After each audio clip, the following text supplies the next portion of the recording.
नमस्कार। Odia news editorial analysis को स्वागत करुच्ची मो प्रसाद। आज जो आर्टिकल आम आलोचना करने को जाऊँच ये आर्टिकलटी कालीर समाज पेपर बाहर नेतृत्वर अमृतधारा लेखक महाशय होती वासुदेव बारिक। चलतु पढ़ा बुझा। सबु राष्ट्र मुख्य नेतृत्व नहीं पारती नहीं पुणी सफल नेतृत्व से दूरह व्यापार होता है किंतु किसी राष्ट्र मुख्यों सफल नेतृत्व फल राष्ट्र तथा विश्वर उपकार साधित हो। से गाँ मुखिया हूँ कि अंचल मुखिया हूँ कि एमएलए हूँ कि मंत्री प्रधानमंत्री हूँ मुख्यमंत्री हूँ समस्त को प्रभु ये अपॉइंट करता देकी किसी अंचलवासी कि राज्यवासी कि ग्रामवासी किसी लोग उपकार हो से नेतृत्व दि जाए। आ नेतृत्व नवा और नेतृत्व दवा यदि बिब्लिकल फिलोसफी कहुए बिब्लिकल ढांचार बा धारा हिसाब से कहुए नेतृत्व केवल ईश्वर दे पारती। कारण कौन सी मनुष्य केवे नेतृत्व अधिकारी हो पार ना जहाँ ईश्वर का आदेश अच्छी मनुष्य नेतृत्वर अधिकारी होगा हेले ता पाखे तीनोटी आवश्यक रहा दरकार। गोटे राजा गोटे प्रशासक आ गोटे पूजारी बा जाजक जहाँ कहते आम बाइबिलिकिया ढांचार कहते जाजक बा ब्राह्मण बा पूजारी प्रशासक और राजा तीनिटार अधिकारी होगा पड़ो। तीनिटा अभिषेक रहा दरकार गोटे लोक उपर तेबे जाई से जड़े राजा बा जड़े शासक हो पार। ये ढांचाटा संभवतः आम बाइबल जहाँ कुआ हुए सामुएल पर्यंत ये ढांचा चली आसाला मूसाठू आरंभ कर सामुएल पर्यंत। कारण मनुष्य उपर राजा हवाटा संभव ना सब मनुष्यर से पुणी एका दोष त्रुटि थाए समस्त से दोष त्रुटि अच्छी बा भूल भटका अच्छी सब से गोटे प्रवृत्तिर मनुष्य आउ जी जेते सफल सी सेते अमानवीय तो कहले हेनी से मात्रा तार प्रवृत्ति इंट्यूशन तार से अधिक। तेणु सबु परिस्थिति मनुष्य नेतृत्वर अधिकारी हवा संभव हो पारे। अनेक नेतृत्व जो तैयारी समय काल गर्भरे समयक्रमे बहुत नेतृत्व तैयारी ओडिशा बाहर भारत कि भारत बाहर विश्व सब नेतृत्व को लोक आज मन रखी ना सिमिति सफल नेतृत्व को लोके मन रखिक झुरी होती बाजपेयी सेमती थे राजीव गांधी एमती थे अब्राहम लिंकन एमती थे जॉर्ज डब्ल्यू बुश एमती थे तो मांडेला एमती थे गांधी सेमती थे। तो कथा हूँ नेतृत्व से हिसाब से आसपार जो ढांचार ईश्वर नेतृत्व दियंती से तार प्रथम ढांचा हूँ ईश्वर सहित गोटे मनुष्यर गमनागमन थी दरकार गोटे अटैचमेंट थी दरकार गोटे लोकर अटैचमेंट थी दरकार। नेतृत्व हाँपाई जी दक्षता जी ज्ञान जी विद्या जी व्यक्तित्व बा जी कौशलर आवश्यकता अच्छी कहबार टैलेंट कि नेतृत्व बाक्पटुतार आवश्यकता अच्छी ताठू अधिक आवश्यकता अच्छी गोटे लोकर ईश्वर सहित संपर्क कौन। कारण क्रॉस आम ख्रीष्टियानिटी क्रॉस दीटा जो काठ जोड़ी थाए जोड़ा जो अच्छी क्रॉस गोटे लंब दंड आ गोटे भू सहित समांतर गोटे भू सहित लंब होता है गोटे भू सहित समांतर होता है से दीटा काठर अर्थ हो जोटा भू सहित समांतर सी हूँ मनुष्य सहित संपर्क आ जो गोटा भू सहित लंब हो लंब काठटा हूँ ईश्वर सहित संपर्क। तेणु मनुष्यर ये जो संपर्क ईश्वर सहित मनुष्य सहित से संपर्क को जड़े फुलफिल करें ही जड़े शासनर अधिकारी बा शासन पद पदवी बसी पारे। ये प्रथम क्राइटेरिया। द्वितीय क्राइटेरिया जनकर कौन शिक्षागत योग्यता अच्छी न अच्छी जन व्यक्तित्व कौन ये सब ढांचा अलग कथा। मूसाठू नहीं कि सामुएल पर्यंत से ढांचा नहीं प्रभु नेतृत्व दी आसते इस्राएल लोक मैंने चाहिए आम गोटे राजा दि जाऊ से राजा आसिले साउल हेले साउल केमती थे विषय जहाँ बाइबल वर्णना कराई से सबू लोक मैंने जी गैदरिंग थे लोक रुंड होते समस्त कांध उपर पुणी आउ टे उच्चा थे माने से शारीरिक भाव में जड़े दक्ष शरीर भाव में शारीरिक भाव में जड़े बलवान बलशाली लोक होते तेणु शारीरिक आकृति शारीरिक उच्चता शारीरिक दक्षता शारीरिक पराक्रम हेतु बल सकाशु ଲୋକ ହୁଏତ ତାକୁ ମନେ ମନେ ଭାବିଥିଲେ ଯେ ଏ ରାଜା ହେବ। ଆଉ ଘଟଣାକ୍ରମରେ ଜଣେ ଚାକର ସାଉଲ ତାଙ୍କ ଚାକରଙ୍କ କଥାରେ ପଡ଼ିକିରି ଗଦ ହଜିଯିବା ଘଟଣାକ୍ରମକୁ ନେଇକି ସିଏ ଆସି ଭେଟିଛନ୍ତି ସାମୁଏଲଙ୍କୁ। ସେତେବେଳେ ସାଉଲ ରଜା ହେଇଛନ୍ତି। ତେଣୁ ସବୁବେଳେ ଶାରୀରିକ ଉଚ୍ଚତା, ଶାରୀରିକ କ୍ଷମତା, ଶାରୀରିକ ବଳ ଏସବୁ ଜିନିଷକୁ କ୍ରାଇଟେରିଆ କରିକି ଲୋକ ରଜା କରୁଥିଲେ। ପୁରାଣ ସମୟରେ ସେୟା ହୁଏ, କାହିଁକିନା ସମୟ ଆଜି ବଦଳିଛି। ପ୍ରତି ଘରେ ବାଇକ୍, ପ୍ରତି ଘରେ ସବୁ ଯାନବାହନର ଉଦ୍ଭାବନ ବଢ଼ିବା ସହିତ ସବୁ ପ୍ରକାର ଜିନିଷ ସମ୍ଭବ ହୋଇପାରିଛି। ମାଇଲ ମାଇଲ ବାଟ ଚାଲିବା, ରଥରେ ଚାଲିବା, କାଠ ଆଣିବା, ଖଣ୍ଡା ବୁଲେଇବା, କାତି କଣ୍ଡା, ଗୁଳି ଗୋଳା ଏସବୁ ଜିନିଷ ପାଇଁ ବଳ ଦରକାର। ରଜା ରୋଗିଣା ହେଲେ କେମିତି ହେବ? ରଜା ପାଇଁ ବଳ ବି ଥିବା ଦରକାର। ତେଣୁ ମୂଷାଙ୍କ ବିଷୟରେ ଲେଖା ହେଇଛି, ମୂଷା 120 ବର୍ଷ ପର୍ଯ୍ୟନ୍ତ ତାଙ୍କ ଆଖି ଧନ୍ଦଳା ହେଇନଥିଲା, ଆଖି ତାଙ୍କର କ୍ଲିଅର ଦେଖାଯାଉଥିଲା। ତେଣୁ ନେତୃତ୍ୱ କଥା ଯେଉଁ କହିଲେ, ସବୁ ରାଷ୍ଟ୍ରମୁଖ୍ୟ ନେତୃତ୍ୱ ନେଇପାରନ୍ତି ନାହିଁ। ପୁଣି ସଫଳ ନେତୃତ୍ୱ ସେମାନଙ୍କ ପାଇଁ ଦୂର ବ୍ୟାପାର ହୋଇଥାଏ। କିନ୍ତୁ କିଛି ରାଷ୍ଟ୍ରମୁଖ୍ୟଙ୍କ ସଫଳ ନେତୃତ୍ୱ ଫଳରେ ରାଷ୍ଟ୍ର ତଥା ବିଶ୍ୱର ଉପକାର ସାଧିତ ହୁଏ। ବାଇବେଲରେ ହଉ, ବାଇବେଲରେ ପୁରାତନ ନିମନ୍ତେ ଅନେକ ରାଜା ଅଛନ୍ତି ଯେଉଁମାନେ ସଫଳ ନେତୃତ୍ୱ ଦେଇପାରିନାହାନ୍ତି। ପୁଣି ଆମ ବିଶ୍ୱ ଜଗତରେ କି ଭାରତରେ ବି ଏମିତି ଅନେକ ରାଜା ପୁରାଣରେ ବି ଅଛନ୍ତି। ବିଭିନ୍ନ ପ୍ରକାର ରାଜା ମହାରାଜାମାନଙ୍କ କଥା ବି ଆମେ କହିପାରିବା। ବିଭିନ୍ନ ପ୍ରକାର ନେତୃବୃନ୍ଦ ଲୋକଙ୍କ କଥା ବି କହିପାରିବା, ଯେଉଁମାନେ ସଫଳ ନେତୃତ୍ୱ ଦେବାରେ ବିଫଳ ହୋଇଛନ୍ତି। ପୁଣି ସଫଳ ନେତୃତ୍ୱ ଦେବାରେ ବିଫଳ ହେବା ସକାଶୁ ଲୋକ ବହୁତ ସଫର ହୋଇଛନ୍ତି ବା ଲୋକ ବହୁତ ହଇରାଣ ହୋଇଛନ୍ତି। ଇଏ ହେଉଛି କଥା। ଯେମିତି ଆମ ସଦାମ ହୁସେନ ଗୋଟେ ଥିଲେ, ଇରାକ ନା କେଉଁଠି ଗୋଟେ ଇରାକ ନା ଇରାନରେ ସଦାମ ହୁସେନ, ତାଙ୍କୁ ଫାଶୀ ଦଣ୍ଡ ଦେଲେ। ହିଟଲର ଗୋଟେ, ବିଭିନ୍ନ ପ୍ରକାର ନେତୃବୃନ୍ଦର ଉଦାହରଣ ଆମେ ଦେଇପାରିବା। ସେ ଲୋକମାନଙ୍କୁ ସେ ପଦପଦବୀରେ ପହଞ୍ଚାଇବାର ଗୋଟେ ମାତ୍ର ଉଦ୍ଦେଶ୍ୟ କେବଳ ପ୍ରଭୁ ହିଁ କରନ୍ତି। ପ୍ରଭୁଙ୍କ ଛଡ଼ା, ଈଶ୍ୱରଙ୍କ ଛଡ଼ା କୌଣସି ଲୋକ ନେତୃତ୍ୱ ସ୍ଥାନୀୟ ପଦପଦବୀକୁ ଉଠି ଯାଇପାରେ ନାହିଁ, ସେଇଟା ସମ୍ଭବ ହୋଇପାରେ ନାହିଁ। ନେତୃତ୍ୱ କେବଳ ଈଶ୍ୱରଙ୍କ ଠାରୁ ଆସେ। ତେଣୁ ମୁଁ କହିଲି, ନେତୃତ୍ୱ ପାଇବାକୁ ଗଲେ 3ଟି ଅଭିଷେକ ଦରକାର। ଜଣକୁ ଯାଜକ ବି ହେଇଥିବା ଦରକାର। ଯାଜକ ଅନ୍ ଦ ସେନ୍ସ ଜଣଙ୍କର କ୍ଲୋଜ୍ ରିଲେସନସିପ୍ ଥିବା ଦରକାର ଈଶ୍ୱରଙ୍କ ସହିତ। ତେବେ ଯାଇ ସେ ଜଣେ ଅନ୍ୟ ଜଣ ଉପରେ ଶାସନ କରିପାରିବ। କାରଣ ଜଣେ କର୍ତ୍ତୃତ୍ୱର ଅଧିକାରୀ ହେବ, ଜଣେ କର୍ତ୍ତା ହେବ, ଜଣେ ନେତା ହେବ, ଜଣେ ରାଜା ହେବ। ସେ ଜିନିଷ କେବଳ ସେତେବେଳେ ହିଁ ସମ୍ଭବ ହୋଇପାରେ ଯେତେବେଳେ ଆପଣଙ୍କ ପାଖରେ କିଛି ଈଶ୍ୱରଙ୍କ ଡିଭାଇନ୍ ପାୱାର ଥିବା ଦରକାର। ଜଣେ ଅନ୍ୟ ଜଣ ଉପରେ ଅର୍ଡ଼ର କରିପାରିବନି, ହୁକୁମ ଦେଖାଇ ପାରିବନି, କେବଳ ଈଶ୍ୱର ହିଁ ଭଗବାନ। ତେଣୁ ଈଶ୍ୱରଙ୍କ ଛଡ଼ା କୌଣସି ଲୋକ ନେତୃତ୍ୱ ଅଧିକାରୀ ହୋଇପାରିବେ ନାହିଁ। ତେଣୁ ଯେତେବେଳେ ଇସ୍ରାଏଲ ଲୋକମାନେ ସାଉଲଙ୍କୁ ରଜା କରିବା ପାଇଁ ଚାହିଁଲେ, ପ୍ରଭୁ ସାମୁଏଲଙ୍କୁ କହିଲେ, ଆଜି ଆମେ ହିଁ ରଜା ନା, ଆମ ଛଡ଼ା କିଏ ରଜା ଅଛି? ଯୀଶୁ କହିଲେ, ପ୍ରଭୁ କହିଲେ, ଆରେ ଆମେ ପରା ରଜା, ଆମ ଛଡ଼ା କିଏ ରଜା ଅଛି? ଏମାନେ ରଜା ଖୋଜୁଛନ୍ତି। ବିଦେଶୀମାନଙ୍କ ଭଳି ଆମକୁ ଆଉ ଗୋଟେ ରଜା ଦିଅ। ତୁମେ ତ ରଜା, ମୋ ଛଡ଼ା ଆଉ କିଏ ରଜା ଅଛି? ତୁମେ ଆଉ ରଜା କରୁଛ? ମୁଁ ତ ରଜା। ତେଣୁ ଭଗବାନ ହିଁ ରଜା, ଭଗବାନ ହିଁ ରଜା। ଏ ନେତୃତ୍ୱର ଅଧିକାରୀ କଥା କହିଲେ ମନେ ପଡ଼େ, ଓଡ଼ିଶାରେ ବି ଏମିତି ଗୋଟେ କାହାଣୀ ଅଛି। ଜଣେ ରଜା ଥିଲେ କପିଳେନ୍ଦ୍ର ଦେବ, ଯିଏ ଚାହିଁଲେ ଭଗବାନ ଆପଣ ରଜା ହୁଅନ୍ତୁ, ମୁଁ ଆପଣଙ୍କର ଚାମର ହେବି। ଏମିତି ଆଜି ପର୍ଯ୍ୟନ୍ତ ସେ ଢାଞ୍ଚା ଚାଲିଛି। ଏ ଝାଡ଼ୁ ଛେରା ପହଁରା କରିବେ ଇତ୍ୟାଦି କଥା, ବହୁତ ଢାଞ୍ଚା ସବୁ ଅଛି। ଆଉ ଯେତେବେଳେ ସାଉଲଙ୍କୁ ରଜା କରିସାରିଲା ପରେ, ରଜା ହେଇସାରିଲା ପରେ ସାଉଲ ସାମୁଏଲଙ୍କ ଥ୍ରୋରୁ ପ୍ରଭୁ କହିଲେ ଇସ୍ରାଏଲ ଜନତାଙ୍କୁ ଯେ ସେମାନେ ରଜା କରିକିରି ନିଜ ଉପରକୁ ଅଭିଶାପ ଆଣିଛନ୍ତି। କାହିଁକି? ଯଦି ଜଣେ ରଜା ହେଲା, ଲୋକମାନଙ୍କୁ ଖଟେଇବ, ସୈନିକ କରିବ, ରଥ ଚଲେଇବ, ଗଡ଼ ଚଲେଇବ, ସୈନିକ କରିବ, ଇତ୍ୟାଦି କାମରେ ଲଗେଇବ ଲୋକମାନଙ୍କୁ। ସେଥିପାଇଁ ସେ ଏ କର୍ମ କରିକିରି ସେମାନେ ନିଜ ଉପରକୁ ଅଭିଶାପ ଆଣିଛନ୍ତି ବା ଆଶୀର୍ବାଦ ପରିବର୍ତ୍ତେ ଗୋଟେ ପ୍ରକାର ଶ୍ରାପ ବି କହିଛନ୍ତି। ତା'ର ପରିଣାମ ସ୍ୱରୂପ ଦେଖନ୍ତୁ ମୁଁ ବର୍ଷା କରିବି ବୋଲି। ଆଉ ସାମୁଏଲ ଯେତେବେଳେ କହିବେ ଏ କଥା, ସେଇ ମୁହୂର୍ତ୍ତରେ ହିଁ ସେ କହିବେ, ଦେଖନ୍ତୁ ସାମୁଏଲ ଲେଖା ହେଇଛି ବାଇବେଲ, ଆପଣଙ୍କୁ ସାମୁଏଲ କହିବେ ନା ଏଇଟା ବୁଣିବାର ସମୟ ନା ଗହମ କାଟିବାର ସମୟ, କିନ୍ତୁ ଏ ସମୟରେ ବର୍ଷା ହେବ। ଆଉ ସେ ସମୟରେ ଅଳ୍ପ ସମୟ ପାଇଁ ବର୍ଷା ହେବ। ଆଉ ଲୋକମାନେ ଡରିଯିବେ। ସାମୁଏଲଙ୍କୁ ହଉ, ଆମେ ତ ଯାହା କରିସାରିଲୁ ଆମ ପାଇଁ ପ୍ରାର୍ଥନା କର ଈଶ୍ୱରଙ୍କର, ଯେମିତି ଆମେ ଶ୍ରାପିତରୁ ଅଧିକା ବଞ୍ଚିତ ହେବୁ। ରଜା ସାଉଲ ହୋଇସାରିଲା ପରେ ବର୍ଷା ହେଲା। କାରଣ ନେତୃତ୍ୱ କେବେ ମଣିଷ ନେଇପାରେ ନାହିଁ।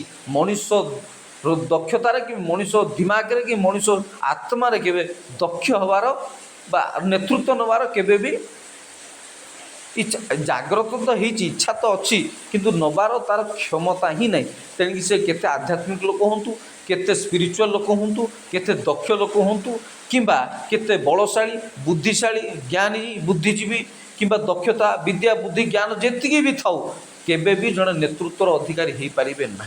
ये जिनस जदि आप कहे टे बाइबिल ढांचा को पलैबे शैतान उद्देश्य कौन था, शैतान कहीं स्वर्ग तलू पतित है ना, सी चाहिए मुझे भगवान परी हो पारि ईश्वर भाई हो पारि कहीं इमिदी टैलेंट था, इमिदी खोजी प्रभु वाद्ययंत्र से थे हाथ हल्ला माने वर्शिप हम हेवेन रे माने स्वर्ग में वर्शिप हम ताकू सेमती खंजी प्रभु तेणु से प्रभु को अल्प मात्र न्यून था से दृष्टि से एमती मन मन भाविला मु नी तो किसी हो तार तो से मन मन भाविला गर्व कला मु भगवान को स्थान को उन्नीत हो। एटा प्रतिश्वर पुत्र कहानी से जीजी कल्पस्थान कौटे गोटे अच्छी है प्रतिश्वर पुत्र तुम तो कहीं स्वर्ग पतित हेल्ले इत्यादि कथा बाइबल में लिखाई। जिते बड़े हवा आदम को हवाकू आदम को से शैतान सरपेंट से जिनस गोटाए क्ष धरदेला जे फल खाइले तुम मत प्रभु परी हो पार तार तो मनीष भितर गोटे एमती प्रवृत्ति अच्छी से सब चाहे जेकोसी लोक से नारी हो पुरुष हो छोट पिला हूँ बड़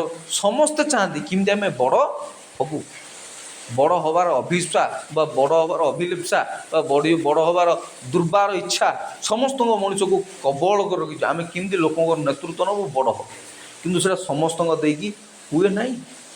नेतृत्व केवल ईश्वर ठार ही आसे।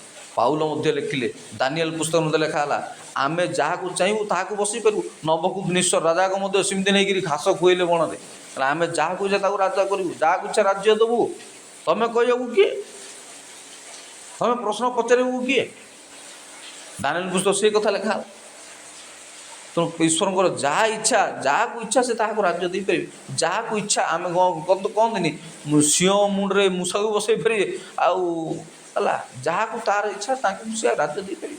तेणु नेतृत्व ये जो तीन टा अभिषेक जो कथा कि आमर गोटे भल बहीटे अच्छी क्रिश्चियनिटी पाळगदष्टि से भल भाव नेतृत्वर 5टी गुण नेतृत्व 5टी लक्षण नेतृत्व क्यों ढांचार आसे से वर्णना कराई नेतृत्व कौ ढांचार आसे माने 3टी अभिषेक थी दरकार। एक तो सी जड़े ईश्वर भय लोक होता दरकार ईश्वर सहित निबिड़ संपर्क थी दरकार। 2 गोटे भल शासक आउ राजा ये 3टा जाक अभिषेक पाखे थिले सी राजा हो पारती नेता हो पारती। ये जो कथा आम पृथ्वीर कथा कहुई दुनिया कथा अमेरिकार स्वाधीनता संग्राम जॉर्ज वाशिंगटन भूमिका अनन्य साधारण तांको नेतृत्व 1776 जुलाई 4 अमेरिका ब्रिटिश साम्राज्य मुक्त होती मात्र 13 गोटी स्वाधीन राष्ट्र मिश्रण युक्तराष्ट्र अमेरिका गठित होती और अमेरिका आंदोलन मुख्य सेनापति वाशिंगटन प्रथम राष्ट्रपति भाव निर्वाचित देशर शासन हाथ को नहीं। आमर आम भारत मानक कौन थाना मानक कोर्ट कचहरी मानक गीता छुई कहे गीता छुई जहाँ कह सत कह गीता छड़ा सत छड़ा अच्छी कह सेमती अमेरिका फॉरेन कंट्री मानक कौन हुए बाइबल छुई माने शपथ कराए बाइबल छुई कह जहाँ कह सत कह आम गीता से बाइबल आ मुसलमान कोरान आ तो यू परिप्रेक्षी गोटे कथा कहुपर नेतृत्व केवल ईश्वर ठार आसे ईश्वर छड़ा किए नेतृत्व दे पारती नहीं तेज छोट लोक हूँ बड़ लोक हूँ बलशाली हूँ जहाँ भी हूँ छोट वार्ड मेयर हूँ कि राष्ट्रपति हूँ प्रधानमंत्री हूँ सरपंच हूँ नेतृत्व सब ईश्वर ठार ही आसे। आ भूल बसत बलशाली लोक धनशाली लोक जदि कब्जा कर भी ईश्वर अनुमति देले ही जन नेतृत्व पदवी उठिपा नेतृत्व केबे भी कौन सी मात्रा मनीष इच्छार होना कि हम ना जहाँ भी होती पराधीन भारत हो ब्रिटिश आमको शासन करने कथा हो कि विभिन्न प्रकार दूर दूरांत रजा विभिन्न प्रकार जाति विभिन्न प्रकार मुसलमान राजा मैंने आम भारत को कौन कला पहाड़ अमुक पहाड़ दुनिया कथा आम रजा महाराज मान कथा आम देश तो से कथा कहुए रजा भली लोक आज भी गुड़ाए लोक ना राजा थी रजा थी हाँ ना नहीं राजा रजा ये सब तो है। तेणु बहुत लोकंर धारणा या जे राजा शासन एवं सीना गणतंत्र है 70-80 वर्ष कि 100 वर्ष है ना आम सब से राजा राजा अंतर समय चली आसु आज भी लोक मन से गोटाए धारणा राजा ही ईश्वर सर्वश्रेष्ठ प्रतिनिधि राजा मानू सर्वश्रेष्ठ ईश्वर प्रतिनिधि लोक मन में धारणा थाए आ जो लोक मानकर कथा कहुची जो राजा जो धर्म रहा से राजा तो से धर्म मंदिर सब तैयारी कला यही परिस्थिति लोक मानकर गोटे धारणा जो राजा जो धर्मर से आम से धर्म पालन करने बाध्य ना तो राजा फाँसी गोटे झुले दो वैष्णव राजा विष्णु मंदिर कर शिव राजा शैव राजा शिव मंदिर कर शक्ति राजा दुर्गा मंदिर कर जो ढांचा ଚାଲେ। ତେଣୁ ରାଜା ସହିତ ଧର୍ମ, ଧର୍ମ ସହିତ ରାଜନୀତି, ରାଜନୀତି ସହିତ ଏସବୁ ଗୋଟେ ଧାରଣା ଆମ ମନରେ ସବୁବେଳେ ରହିଆସିଛି ଭାରତ ପରମ୍ପରାରେ, ଭାରତୀୟ ଦର୍ଶନରେ, ଭାରତୀୟ ଲୋକ ଚିନ୍ତାଧାରାରେ, ଯେଉଁଟାକି ପାଶ୍ଚାତ୍ୟ ଦେଶମାନଙ୍କରେ ସେସବୁ ହୁଏ ନାହିଁ। ବିଭିନ୍ନ ରିଭଲ୍ୟୁସନ୍ ସବୁ ଆସିଛି, ବିଭିନ୍ନ ପ୍ରକାର ଗଣ ଆନ୍ଦୋଳନ, ଜନ ଆନ୍ଦୋଳନ ସବୁ ହେଇଛି, ରୁଷ ବିପ୍ଳବ, ବିଭିନ୍ନ ପ୍ରକାର ବିପ୍ଳବ ହେଇଛି ୟୁରୋପ, ମାନେ ୟୁରୋପ ଦେଶରେ, ସାଉଥ ଆଫ୍ରିକା, ବିଭିନ୍ନ ସବୁ ରିଭଲ୍ୟୁସନ୍ ଆସିଛି, ଲୋକ ଆନ୍ଦୋଳନ କରନ୍ତି, ରାଜାମାନଙ୍କ ବିରୁଦ୍ଧରେ ଆନ୍ଦୋଳନ କରନ୍ତି, ରୁଷ ବିପ୍ଳବ। ଆପଣମାନେ ପଢ଼ିଥିବେ, ମୁଁ ଯେତିକି ମନେ ପଡ଼ୁଛି ଚତୁର୍ଥ ପଞ୍ଚମ ଶ୍ରେଣୀରେ ସାମାଜିକ ବିଜ୍ଞାନ ଆମ ସବୁ ଥାଏ, ଛୋଟ ଛୋଟ କାହାଣୀ ସବୁ ଥାଏ। ତ ବ୍ରିଟିଶ ସାମ୍ରାଜ୍ୟରୁ ମୁକ୍ତ ହୋଇଛି ଆମେରିକା, ବ୍ରିଟିଶ ସାମ୍ରାଜ୍ୟରୁ ମୁକ୍ତ ହୋଇଛି। ବ୍ରିଟିଶ ମଧ୍ୟ ଆମେରିକାକୁ ଶାସନ କରୁଥିଲା। ମାତ୍ର 13ଗୋଟି ସ୍ୱାଧୀନ ରାଷ୍ଟ୍ର ମିଶ୍ରଣ ଯୁକ୍ତରାଷ୍ଟ୍ର ଆମେରିକା ଗଠିତ ହୋଇଛି ଏବଂ ଆମେରିକା ଆନ୍ଦୋଳନର ମୁଖ୍ୟ ସେନାପତି ଓ ୱାସିଂଟନ ପ୍ରଥମ ରାଷ୍ଟ୍ରପତି ଭାବେ ନିର୍ବାଚିତ ହୋଇ ଦେଶର ଶାସନ ଭାର ହାତକୁ ନେଇଛନ୍ତି। ପରେ ଯୁକ୍ତରାଷ୍ଟ୍ର ଆମେରିକାରେ ଛୋଟ ବଡ଼ 50ରୁ ଉର୍ଦ୍ଧ୍ୱ ସ୍ୱାଧୀନ ରାଷ୍ଟ୍ର ସାମିଲ ହୋଇସାରିଛନ୍ତି। ସୁଶାସନ ଦେବାର ରାଷ୍ଟ୍ରପତି ୱାସିଂଟନ ଓ ଦାସତ୍ୱ ପ୍ରଥା ବିଲୋପ କରି ଦେଶରେ ସ୍ଥାୟୀ ଶାନ୍ତି ଫେରାଇ ଆଣିବାରେ ରାଷ୍ଟ୍ରପତି ଅବ୍ରାହମ ଲିଙ୍କନ ପୃଥ୍ୱୀବାସୀଙ୍କ ଠାରେ ଚିରସ୍ମରଣୀୟ ହୋଇ ରହିବେ। ଆଉ କ'ଣ, ତ କଥା ହେଉଛି ଏଇଆ, ବ୍ରିଟିଶ ସାମ୍ରାଜ୍ୟର କେବେ ସୂର୍ଯ୍ୟାସ୍ତ ନାହିଁ ବୋଲି କୁହାଯାଏ। ବ୍ରିଟିଶ ଏମ୍ପାୟାର ନୋ ସନସେଟ୍, ତାଙ୍କର ସୂର୍ଯ୍ୟାସ୍ତ ନାହିଁ। ହୋଲ୍ ୱାର୍ଲଡ଼କୁ ସେମାନେ ଶାସନ କରୁଛନ୍ତି, ଆମେରିକାଠୁ, ଇଣ୍ଡିଆଠୁ, ଆଫ୍ରିକାଠୁ, ସବୁ ଜାଗାରେ ସମସ୍ତଙ୍କୁ ସେ ଶାସନ କରୁଛନ୍ତି। ଗୋଟେ ବହିଟେ ବୋଧେ ଆମ ରିଲିଜନ୍ର ଅଛି, ଆମର ଏ ଅଞ୍ଚଳ ପାଖର ଜଣେ ଲୋକ ଲେଖିଛନ୍ତି, ହିନ୍ଦୁସ୍ତାନ ପବିତ୍ର ବାଇବେଲ ହିନ୍ଦୁସ୍ତାନ, ସେଠି ଲେଖିଛନ୍ତି ଯେ ବ୍ରିଟିଶ ଜାତି, ଚତୁର ଜାତି, ବଣିକ ଜାତି ଏମିତି ଏତେ ପରାକ୍ରମୀ କେମିତି ହେଲେ, ଏତେ ଜ୍ଞାନୀ କେମିତି ହେଲେ, ସମଗ୍ର ବିଶ୍ୱକୁ ନିଜ ଆୟତ୍ତ ରଖିପାରିଲେ, ସମଗ୍ର ବିଶ୍ୱକୁ ନିଜ କବଳ ରଖିପାରିଲେ, ସମଗ୍ର ବିଶ୍ୱକୁ ଶାସନ କରିପାରିଲେ। କେଉଁ ଗୋଟେ ତାଙ୍କର ତ ସବୁ ରାଣୀ ଶାସନ ଥାଏ, ଭିକ୍ଟୋରିଆ ରାଣୀ ଏମିତି ଇତ୍ୟାଦି କଥା ଅଛି। କେଉଁ ଗୋଟେ ଜର୍ଣ୍ଣାଲିଷ୍ଟ ଇଣ୍ଡିଆ ଥରେ ରାଣୀ ଆସିଥିଲେ, ତାଙ୍କୁ ପଚାରିବାରୁ ସେ କହିଲେ, ବାବୁ ତାଙ୍କୁ କହିଲେ, ଆମେ ଏଇ ପୁସ୍ତକକୁ ସମ୍ମାନ ଦେଇଛୁ, ତେଣୁ ଆମେ ସମଗ୍ର ବିଶ୍ୱରେ ରାଜ କରୁଛୁ। ବାଇବେଲ ଉଠିକି ସେ ଦେଖିକି କହିଲେ, ଏଇ ବହିକି ଆମେ ସମ୍ମାନ ଦେଉଛୁ, ତେଣୁ ଆମେ ସମଗ୍ର ବିଶ୍ୱରେ ରଜା ହେଇଛୁ। ସମଗ୍ର ବିଶ୍ୱ 200 ଦେଶ ପାଖାପାଖି ସବୁ ପୃଥିବୀ ସାରାକୁ ସେ ଶାସନ କରୁଛନ୍ତି। ବଣିକ ଜାତି, ଚତୁର, ତାଙ୍କ ପାଖରେ ଟେକ୍ନୋଲୋଜି, ତାଙ୍କ ପାଖରେ ଥିବା ବିଦ୍ୟା ବୁଦ୍ଧି, ତାଙ୍କ ପାଖରେ ଥିବା ଚିନ୍ତାଧାରା କାହା ପାଖରେ ବି ନାହିଁ। ସେ ସବୁବେଳେ ଫାଷ୍ଟରେ ଥାନ୍ତି। ତେଣୁ ପୃଥ୍ୱୀବାସୀ ମନେ ରଖି ଅବ୍ରାହମ ଲିଙ୍କନକୁ ଏ ଦାସତ୍ୱ ପ୍ରଥା, ଇଏ ବି ଗୋଟେ ଭାରି ଝିନଝଟିଆ କଥା। ଦାସତ୍ୱ ପ୍ରଥା କଥା ଯେଉଁଟା କହୁଛନ୍ତି, ଏ ଦାସତ୍ୱ ପ୍ରଥା କଥା କ'ଣ ନା, ଦାସତ୍ୱ ପ୍ରଥା ଏମିତି ଗୋଟେ ପ୍ରଥା ଥିଲା। ମୁଁ ବାଇବେଲିକାଲ ଢାଞ୍ଚାରେ ହିଁ କହୁଛି। ବାଇବେଲିକାଲ ଢାଞ୍ଚାରେ ବି ଯୋସେଫକୁ ବିକ୍ରି କରିଦିଆଯାଇଥିଲା। କ'ଣ କରିছে, ଏ ଯେଉଁ ମଣିଷକୁ ଚାକର ହିସାବରେ ବିକ୍ରି କରିଦିଆଯାଇଥିଲା। ପୋଟିଫରଙ୍କ ଘରୁ ସେ କେମିତି କେମିତି ଡ୍ରାମା ହିସାବରେ ଗୋଟେ ସେଟେଇକି ଗଲେ, ବଣିକମାନଙ୍କୁ ବିକ୍ରି କରିଦେଲେ। ଦାସତ୍ୱ ପ୍ରଥା, ମଣିଷ ବିକ୍ରି ଗୋଟେ ଥିଲା, ମଣିଷ ବିକ୍ରି ପ୍ରଥା ଚାଲିଥିଲା। ଯୋସେଫକୁ ସେମିତି ବିକ୍ରି କରିଦିଆଯାଇଥିଲା। ସେମିତି ନିଗ୍ରୋମାନଙ୍କୁ, କଳା ଲୋକମାନଙ୍କୁ ଚାକର କରି, ଭୃତ୍ୟ କରିକି କିଣା ହେଉଥିଲା। ଏଇଟା ବାଇବେଲ ଢାଞ୍ଚାରେ ଇଭେନ୍ ଆପ୍ଟୁ ନ୍ୟୁ ଟେଷ୍ଟମେଣ୍ଟରେ ବି ଏ କଥା ଆପଣ ପାଇବେ। ନ୍ୟୁ ଟେଷ୍ଟମେଣ୍ଟରେ ବି କିଛି ଉଦାହରଣ ପ୍ରଭୁ କହିଛନ୍ତି, ଯୀଶୁ କହିଛନ୍ତି ଯେ ତମେ ଯେଉଁ ଚାକରମାନଙ୍କୁ ରଖିଛ, କିଣିକି ରଖିଛ କି ଯାହା କରୁଛ, ସେମାନଙ୍କୁ ବି କେତେବେଳେ କ'ଣ କହିଦେଉଛ କି ତମେ ଖାଇ ପିଇ ଶୋଇ ପଡ଼? ନାହିଁ, ମୋର ସେବା କର, ମୋର ଗୋଡ଼ ମୋଡ଼, ତାପରେ ଯାଇ ସବୁ କାମ ସରିଲା ପରେ ତୁମେ ରାଜି ବିଶ୍ରାମ ନେବ, ଖାଇ ପିଇକି ଶୋଇ। ଏ ଭୃତ୍ୟ, ଏ ଚାକର ପ୍ରଥା ଆପ୍ଟୁ ନ୍ୟୁ ଟେଷ୍ଟମେଣ୍ଟ ପର୍ଯ୍ୟନ୍ତ ଥିଲା। ତେଣୁ ଯୀଶୁଙ୍କର ଗୋଟେ କଥା ମନେ ପଡ଼ୁଛି, ଯୀଶୁ କହିଲେ, ସେବକ ମାଲିକ ସେବକ ଠାରୁ ବଡ଼, ସେବକ ମାଲିକ ଠାରୁ ବଡ଼ ନୁହଁ। ସେବକ ମାଲିକ ଠାରୁ ବଡ଼ ନୁହଁ, ଆଉ ମାଲିକ ନାହିଁ, ସେବକ ମାଲିକ ଠାରୁ ବଡ଼, ଭୁଲ କହିଲି, ସେବକ ମାଲିକ ଠାରୁ ବଡ଼ ହେଇପାରିବ ନାହିଁ। ସେବକର ସେତିକି ମର୍ଯ୍ୟାଦା ରହିବ ଯେତିକି ସେ ମାଲିକର ଯଦି ସମକକ୍ଷ ହେଇପାରିବ। ଆଉ ଗୁରୁ ଶିଷ୍ୟ ଠାରୁ ଗୁରୁ କେବେ ଶ୍ରେଷ୍ଠ ହେଇପାରିବ ନାହିଁ। ସେହିପରି 1789 ଖ୍ରୀଷ୍ଟାବ୍ଦରେ ଫରାସୀ ରାଷ୍ଟ୍ର ବିପ୍ଳବ, 1789 ଖ୍ରୀଷ୍ଟାବ୍ଦରେ ସଂଗଠିତ ହୋଇଛି।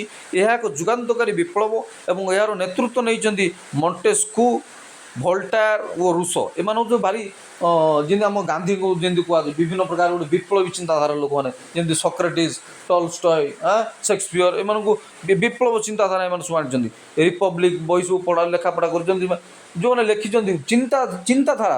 ସେଥିପାଇଁ କହୁଥାଏ ଆଇଡ଼ିଆସ୍ ନେଭର ଡାଇଜ୍, ଚିନ୍ତାଧାରା କେବେ ବି ମରିବ ନାହିଁ। ଆଇଡ଼ିଆସ୍ ନେଭର ଡାଇଜ୍, କହୁଛେ ଆଇଡ଼ିଆସ୍ ନେଭର ଡାଇଜ୍, କେବେ ବି ବିଚାରବୋଧ, ଚିନ୍ତାଧାରା କେବେ ବି ଗୋଟେ ମଣିଷର ମରିବ ନାହିଁ, ସେଇଟା ପିଢ଼ି ପରେ ପିଢ଼ି ଚାଲିଥିବ। ତେଣୁ ଗୋଟେ ମୁଁ ମୁଭି ଦେଖୁଥିଲି, ଆମ ହର ଭାଇନାଙ୍କର ଯେଉଁ ଆକ୍ଟିଂ କରିଛନ୍ତି, ଯେଉଁ ହର ଭାଇ ଗୋଟେ ଫିଲ୍ମ, ସେ ରକ୍ତ ତୀର୍ଥ ନା କୋଉଥିରେ, ମୋତେ ମାରି ଦେଇପାର, ମୋର ବିଚାରଧାରାକୁ ନୁହଁ।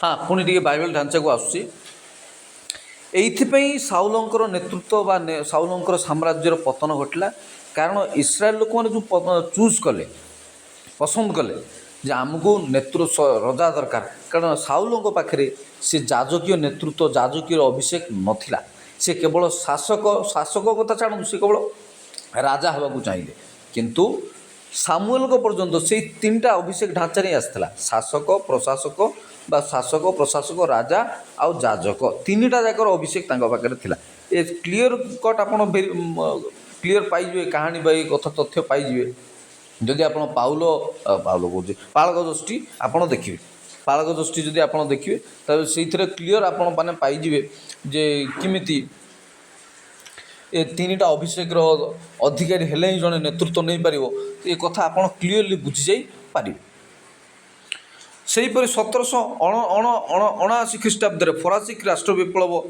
संगठित होती एक जुगान्तकारी विप्लव एवं यार नेतृत्व नहीं मॉन्टेस्क्यू वोल्टेयर और रूसो विप्लव समय विद्वान रूसों को बाणी थिला मुक्त भाव मनुष्य जन्म होता है किंतु चारिआडे श्रृंखल बेष्टित हो रही यही अमर बाणी फरासीवासी को विप्लव धारा प्रति अधिक आकृष्ट करछि 1917 मसीह महान रूस विप्लवर नेतृत्व नहीं मार्क्सवादी नेता व्लादिमीर पुटिन भी अच्छा व्लादिमीर लेनिन समाजवादी विप्लव द्वारा से रूसियार सभ्यता संस्कृति प्रभृतिर अमूलचूल परिवर्तन आनी विप्लव श्रृंखलित भाव संगठित होइतबारु रूसियार स्वेच्छाचारी जार शासन पतन घटी अन्य पक्षे दक्षिण आफ्रिकार वर्ण वैषम्य विरोधी आंदोलन नेल्सन मांडेला जुगान्तकारी पदक्षेप विश्वर कोटी कोटी जनसाधारण को प्रभावित कर मन हो कहीं जातिवाद धर्मवाद वर्णवाद ए विभिन्न प्रकार चिंताधारा राज्य शासन रजा शासन जो गणतंत्र शासन धीरे धीरे धीरे धीरे समाधान ही आस दीर्घ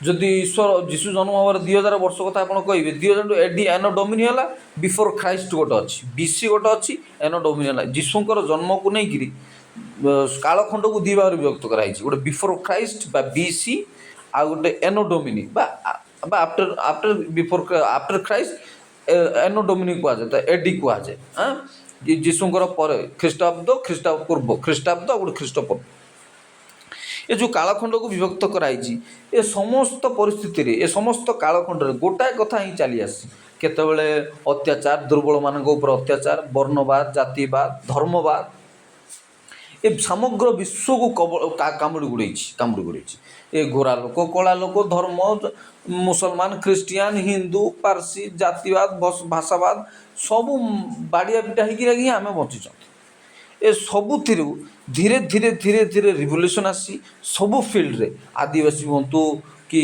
दलित हूँ समस्त फील्ड रे समस्त फील्ड को समस्त सबू क्षेत्र में धीरे धीरे धीरे धीरे संघर्ष आसी राजनीति लोक मान उत्थापन कर मांडेला हूँ कि गांधी हूँ कि आम्बेडकर हूँ विभिन्न संप्रदाय ईश्वर किसी लोक प्रेरित कर जो माने ये समाज रे चलती विभिन्न प्रकार कलुषता विभिन्न प्रकार अमानवीय प्रथा विभिन्न प्रकार अत्याचार को विभिन्न प्रकार अन्याय को शोषण को धूलिस मिटेकरी किछिटा न्याय प्रतिष्ठा करेंगे न्याय प्रतिष्ठा करने सहित शासन सुशासन आणवे ए राजा शासन हटो गणतंत्र प्रतिष्ठा हे तेणु विभिन्न प्रकार दार्शनिक मैंने से गोटे कथा कहते गणतंत्रटा ही ठीक शासन व्यवस्था कारण लोक जो चाहिए जन हटई पारे जो चाहिए जन को बसई पारे जो राजा शासन था यहाँ एबर कथा नहीं शह वर्ष तल इतिहास आप पढ़े M A history BA history पढ़िया लोक मैंने जानते किमती विभिन्न प्रकार रिवोल्यूशन आसिक विभिन्न राजा महाराजा मानकर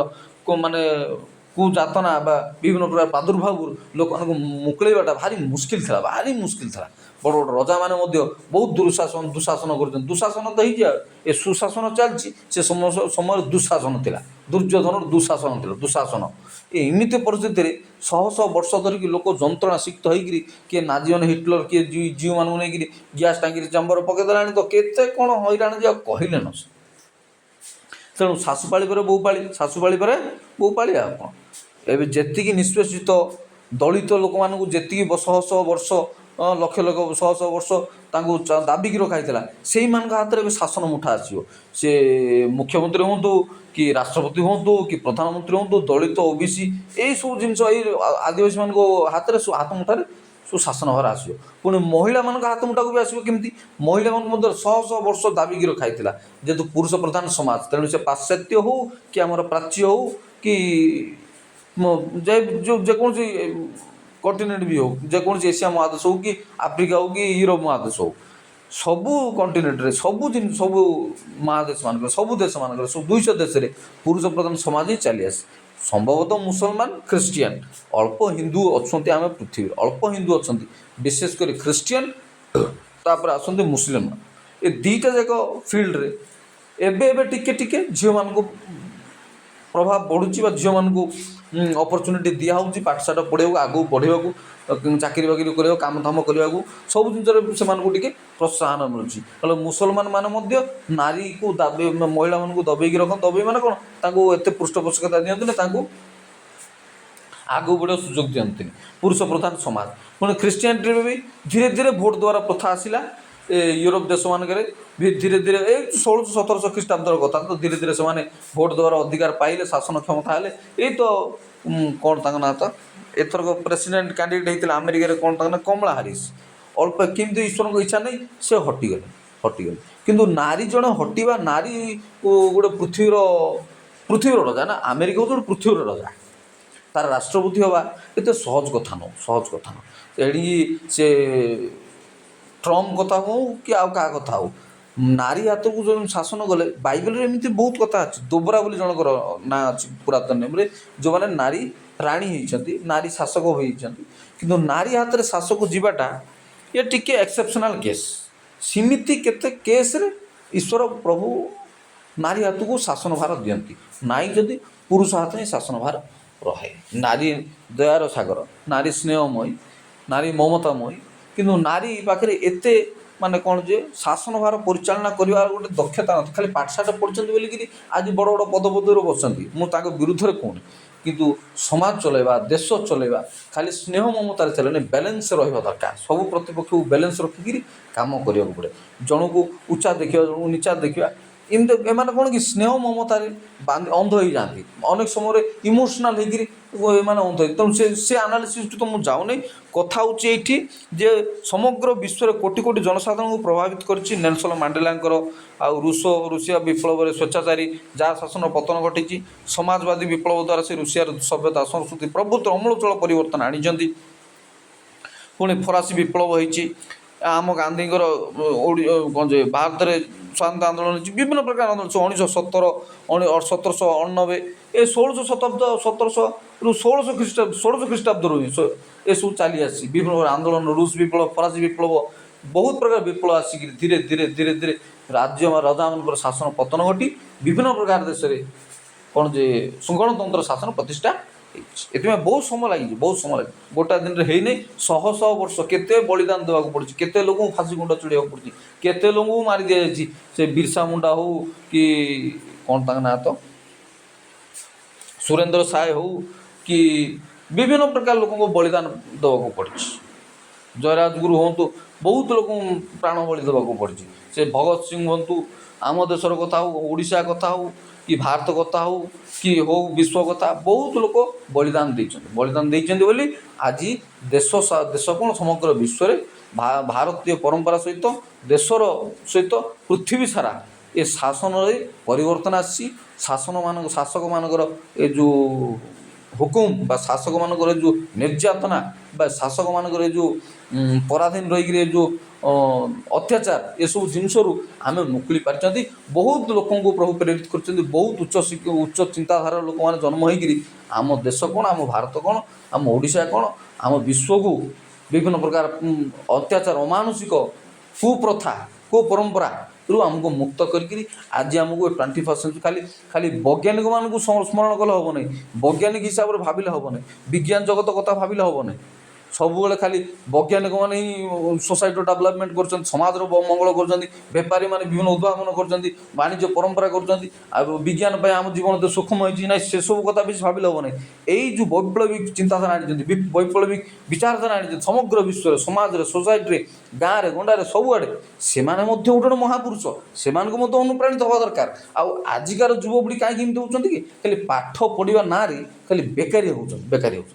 ଧନ୍ଦା କରିକିରି ମଦ ପିଇକି ସିଗାରେଟ୍ ଟାଣିକି ବେକାରିଆ ଜୀବନ ଚର୍ଚ୍ଚା କରିକିରି ଏମାନଙ୍କ ପାଖରେ ନା ବୈପ୍ଳବିକ ଚିନ୍ତାଧାରା ଅଛି, ନା ବୈପ୍ଳବିକ ଭାବ ଅଛି, ନା ପରିବେଶ ଅଛି। ଖାଲି ମୋବାଇଲରେ ମାତିଲେ କୌଣସି ଜିନିଷର ବିପ୍ଳବ ଚିନ୍ତାଧାରା କାହାର ନାହିଁ। ଖାଲି ସେଟେଲ୍ ହେବା କେମିତି ବଡ଼ କଥା, ପଇସା ପତ୍ର କମେଇବା, ସେଟେଲ୍ ହେବା, ସେଟେଲ୍ ହେଇକି ଖାଲି ଲାଇଫ୍କୁ ସେଟ୍ କରିବା, ଖାଲି ପଇସା ପତ୍ର କମେଇକିରି ଚାକିରି ଖଣ୍ଡେ କରିକିରି ସେଟ୍ ହେଇକି ରହିବା। ସେ ଯଦି ସେୟା ହେଇଥାନ୍ତା, ଗାନ୍ଧୀ ଯଦି ବ୍ରିଟିଶରେ କି ଲଣ୍ଡନରେ କେଉଁଠି ଓକିଲାତି ପ୍ରାକ୍ଟିସ୍ କରୁଥିଲେ, ସେ ସାଉଥ୍ ଆଫ୍ରିକାରେ କରୁଥିଲେ, ଯଦି ସେଟ୍ ହେଇକି ସେ ରହିଥାନ୍ତେ, ଆଜି ଆମ ଭାରତ ଦେଶ ଆଜି ଆମେ କେଉଁ ଗୋଟେ ବ୍ରିଟିଶର କାହା ଘରେ ଆମେ ଜନ୍ମ ହେଇଥାନ୍ତେ ହେଲେ ସେଟା ବି ଗ୍ୟାରେଣ୍ଟି ନଥାନ୍ତା। ଆମେ ସବୁ ଜନ୍ମ ହେଇଥାନ୍ତେ ସ୍ୱାଧୀନ ଦେଶର ନାଗରିକ ହେଇଥାନ୍ତେ, ତାର ବି କିଛି ଗ୍ୟାରେଣ୍ଟି ନଥିଲା। ତେଣୁ ଏସବୁ ବଡ଼ ବଡ଼ ଲୋକମାନେ ଗରିବ ହେଇପାରନ୍ତି, ଛୋଟ ଛୋଟ ପରିବାରରୁ ଆସିଥାଇପାରନ୍ତି, ଦଳିତ ପରିବାରରୁ ଆସିଥାଇପାରନ୍ତି। ସେ ଆମ୍ବେଦକର ବି ହୁଅନ୍ତୁ, ଆମ୍ବେଦକରଙ୍କ କାହାଣୀ ଆପଣଙ୍କୁ ଜଣା ଅଛି, ସେଥିରେ ମୁଁ ଆଉ କହିବିନି, ଗାନ୍ଧୀଙ୍କ କଥା ବି କହିବିନି। ବହୁତ ଲୋକଙ୍କର ଜୀବନ କଥା ଜୀବନୀ ଆପଣ ପଢ଼ିପାରିବେ। ସ୍ୱାଧୀନତା ସଂଗ୍ରାମ ରାଧାନାଥ ରାୟ, ଗଙ୍ଗାଧର ମେହର, ଇଭେନ୍ ଗାନ୍ଧୀ ମାନୁଥିଲେ ରାଜନୈତିକ ଗୁରୁ ବଙ୍କିମଚନ୍ଦ୍ର ଚାଟାର୍ଜୀ। ବଙ୍କିମଚନ୍ଦ୍ର ଚାଟାର୍ଜୀ କ'ଣ ତା ନା, ଗୋଖଲେ କି ଗୋଖଲେ ମନେ ପଡ଼ୁନି, କି ଗୋଖଲେ ଗୋଟେ ମନେ ପଡ଼ୁନି ମୋ, ଗୋଖଲେ ରାମକୃଷ୍ଣ ଗୋଖଲେ ନା କ'ଣ ଗୋଟେ ମନେ ପଡ଼ୁନି, ତାଙ୍କୁ ରାଜନୈତିକ ଗୁରୁ ମାନନ୍ତି। ତେଣୁ ବହୁତ ମହାପୁରୁଷମାନଙ୍କର ବଳିଦାନ ହେତୁ ସେ ତେଣିକି ସେ ଗରିବ ହୁଅନ୍ତୁ, ଧନୀ ହୁଅନ୍ତୁ, ଶିକ୍ଷିତ ହୁଅନ୍ତୁ, ମୂର୍ଖ ହୁଅନ୍ତୁ, ଅନେକ ମହିଳା, ଅନେକ ପୁରୁଷ, ଏମିତି ସେ ଜାଲିଆନାୱାଲାବାଗ ହତ୍ୟାକାଣ୍ଡ କଥା ମନେ ପଡ଼ୁଛି, କୂଅରେ ଫାୟାର ହେଇଗଲା, ସେଇ ତାକୁ ନେଇ ତ ସେ ରକ୍ତତୀର୍ଥ ଇରମ ବାଗେରା ସବୁ କାହାଣୀ ସବୁ କରିଛନ୍ତି, ଫିଲ୍ମ ସବୁ ହେଇଛି। ହେଲେ ଆମ ପିଲାମାନଙ୍କ ଭିତରେ ସେ ବୈପ୍ଳବିକ, ଆଜି ଆଉ ଦେଶ ସ୍ୱାଧୀନ ହେଇଛି, ସବୁ ଠିକ୍ ଠାକ୍ ଚାଲିଛି, କିନ୍ତୁ ସମାଜରେ ପରିବର୍ତ୍ତନ କରିବା, ଆମେ ନିଜକୁ ନିଜେ ଗଢ଼ି ତୋଳିବା ସହିତ ଆମେ ରାଷ୍ଟ୍ରକୁ ଗଢ଼ି ତୋଳିଥାଉ। ଏଇ କଥାଟା ଆମେ ଲୋକଙ୍କ ପିଲାଙ୍କ ମାଇଣ୍ଡରେ ଏଇ ଜିନିଷଟା ନାହିଁ। ଆମେ ଯେତେବେଳେ ନିଜକୁ ନିଜେ ଗୋଟେ ବୈପ୍ଳବିକ ଚିନ୍ତାଧାରା, ନିଜକୁ ନିଜ ଚରିତ୍ରକୁ, ନିଜ ବ୍ୟବହାରକୁ, ନିଜ ଚିନ୍ତାଧାରାକୁ ମଜବୁତ କରିବା, ଷ୍ଟ୍ରଙ୍ଗ ମ୍ୟାନ୍ ହେବା, ଗୋଟେ ଆମ ଆନ୍ତରିକ ପୁରୁଷ, ଆମ ଭିତରଟା ମଜବୁତ ରହିଲେ ଆମେ ବାହାର ଜିନିଷଟା ଆମକୁ ଡ୍ରାମା ଭଳି ହିଁ ଲାଗିବ। ହେଲେ ସେଇ ଜିନିଷଟା ଆଜିକା ଡେଟ୍ରେ ଆମ ପିଲାଙ୍କ ପାଖରେ ଅଭାବ। ଆମ ପିଲାଙ୍କର ଆର୍ଟ୍ସ ପଢ଼ିବାର ନାହିଁ, ଇତିହାସ ଜାଣିବାର ନାହିଁ, ସମାଜ ବିଜ୍ଞାନ ପଢ଼ିବାର ନାହିଁ, ସୋସିଆଲ ସାଇନ୍ସ ପଢ଼ିବାର ନାହିଁ, ଖାଲି କମର୍ସ ପଢ଼ିବା, ଆର୍ଟ୍ସ ଛାଡ଼ିଦେବ। ଏସବୁ ବେକାରିଆ ପାଠ ପଢ଼ି ସାଇନ୍ସ ପଢ଼ିବ କିଏ ମନା କରୁନି। କାଲାମ କ'ଣ ସାଇନ୍ସ ପାଠ ପଢ଼ୁନଥିଲେ? ପଢ଼ିଥିଲେ କି ନାହିଁ? ମିସାଇଲ୍ ମ୍ୟାନ୍ କାଲାମ କ'ଣ ପାଠ ପଢ଼ୁନଥିଲେ? M Tech BTech ବାଗେରା ପଢ଼ୁନଥିଲେ? ପଢ଼ୁଥିଲେ। ଡାକ୍ତରମାନେ କେଡ଼େ କେଡ଼େ ବଡ଼ ବଡ଼ ଡାକ୍ତର ଅଛନ୍ତି, କାହିଁ ସେମାନଙ୍କର ତ କିଛି ହେଉନି। ପତ୍ର ପତ୍ରିକା ପଢ଼ିବା, ପେପର ଆର୍ଟିକାଲ ପଢ଼ିବା, ଏସବୁ ଜିନିଷ ଆମ ପିଲାଙ୍କୁ ଦୂରେଇ ଦେଉଛନ୍ତି। ସେଥିପାଇଁ ଆମ ପିଲାଙ୍କର ଅବସ୍ଥା ଆଜି ଏମିତି ହେଇଛି। ଚାଲନ୍ତୁ ପଢ଼ିବା। ଭାରତର ସ୍ୱାଧୀନତା ସଂଗ୍ରାମରେ ଗାନ୍ଧିଜୀଙ୍କ ଭୂମିକା ସମ୍ବନ୍ଧରେ ବିଶ୍ୱବାସୀ ଅବଗତ। ଅବଶ୍ୟ ଗାନ୍ଧିଜୀଙ୍କ ସକ୍ରିୟ ଅଂଶଗ୍ରହଣ ପୂର୍ବରୁ ଦେଶରେ ରାଜନୈତିକ ସଚେତନତାର ବୃଦ୍ଧି ଘଟିଛି। ଲୋକମାନ୍ୟ ତିଳକ, ଅରବିନ୍ଦ ଘୋଷ ପ୍ରଭୃତି ମନୀଷୀ ଭାରତୀୟ ସାମାଜିକ ଓ ରାଜନୈତିକ କର୍ମ ବିପ୍ଳବର ଭିତ୍ତିଭୂମି ପ୍ରସ୍ତୁତ କରିଛନ୍ତି। ଏ ଶ୍ରୀ ଅରବିନ୍ଦ ଆଉ ଅରବିନ୍ଦ ଘୋଷ, ଲୋକମାନ୍ୟ ତିଳକ, ଗଙ୍ଗାଧର ତିଳକ, ଏମାନେ ବି। ତାପରେ ଗୋଟେ କଥା, ଆପଣ ଗାନ୍ଧୀ ପ୍ରଥମ ଲୋକ ନଥିଲେ ଯିଏ ଏଭଳି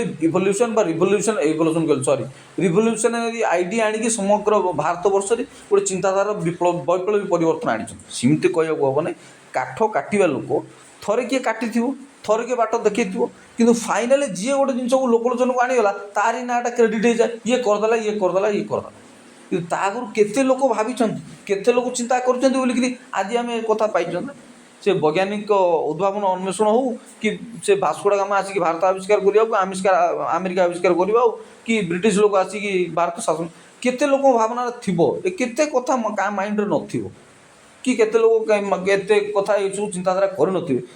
ତାପରେ ଯାଇକି ଆଜିର ପରିଣାମଟା ଆମେ ମାନେ ସାମ୍ନା କରୁଛୁ, ବୁଝିପାରୁଛନ୍ତି? ତାପରେ ଯେ ଆଜି ଆମେ ଏ ପରିସ୍ଥିତିରେ ଆସି ପହଞ୍ଚୁଛୁ। ତା ମାନେ ନୁହଁ ଆମ ପୂର୍ବସୂରୀ ବା ଆମ ପୂର୍ବପୁରୁଷ କେତେ କଥା ଭାବିଥିଲେ, ସେ କିଏ ଫେଲ୍ ହେଇଗଲା ନାହିଁ। ଚୋଟ କେତେ ଲୋକ ମାରିଥାଇପାରନ୍ତି, କିନ୍ତୁ ଯାହା ଚୋଟରେ ଫାଇନାଲି ହାମାରରେ ପଥର ଫାଟିଗଲା, କି ଯାହା ଚୋଟରେ ଫାଇନାଲି ଟାଙ୍ଗିଆ ଚୋଟରେ କି କାତି ଚୋଟରେ କାଠଟା ଛିଣ୍ଡିଗଲା, ସେଇ ଲୋକ କ୍ରେଡ଼ିଟ୍ ନେଇଗଲା। ତା ଆଗରୁ କେତେ ଲୋକ ବାଡ଼େଇଛନ୍ତି, କେତେ ଲୋକ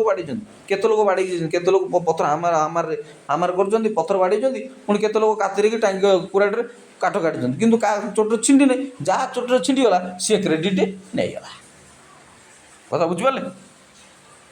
ତେଣୁ ଅରବିନ୍ଦ ଘୋଷ ପ୍ରଭୃତି ମନୀଷୀ ଭାରତୀୟ ସାମାଜିକ ରାଜନୈତିକ କର୍ମ ବିପ୍ଳବ ଭିତ୍ତିଭୂମି ପ୍ରସ୍ତୁତ କରିଛନ୍ତି। ଭିତ୍ତିଭୂମି ଫାଉଣ୍ଡେସନ୍ ଆଣିବ, ଲୋକଲୋଚନରେ ନିଜ ଜୀବନ ଦେଇକରି ବିଭିନ୍ନ ପ୍ରକାର କଥା କହିକିରି ଲୋକଙ୍କୁ ମାନସିକତାର ପରିବର୍ତ୍ତନ ଆଣିବେ, ତ ଛୋଟ କଥା ନୁହେଁ। लोक सेतबेले मानिबे केते प्रकार लोकंको बुझेबा लोकंको मतेबा लोकंको चिंताधारा वैप्लवी परिवर्तन आनिबा मानसिकतार परिवर्तन आनिबा छुटिया कथा नु छुटिया कथा नु। श्री अरविंद प्रथम राजनीति और पर आध्यात्मिक चिंतन को गतिशील कर चमत्कार लेखाशैली और निर्भीक उपस्थापना इंग्रेज सरकार को विचलित कर भारतर स्वाधीनता आंदोलन श्री अरविंद जड़े भीष्म क्रांतिकारी स्रष्टा और मंत्रदाता।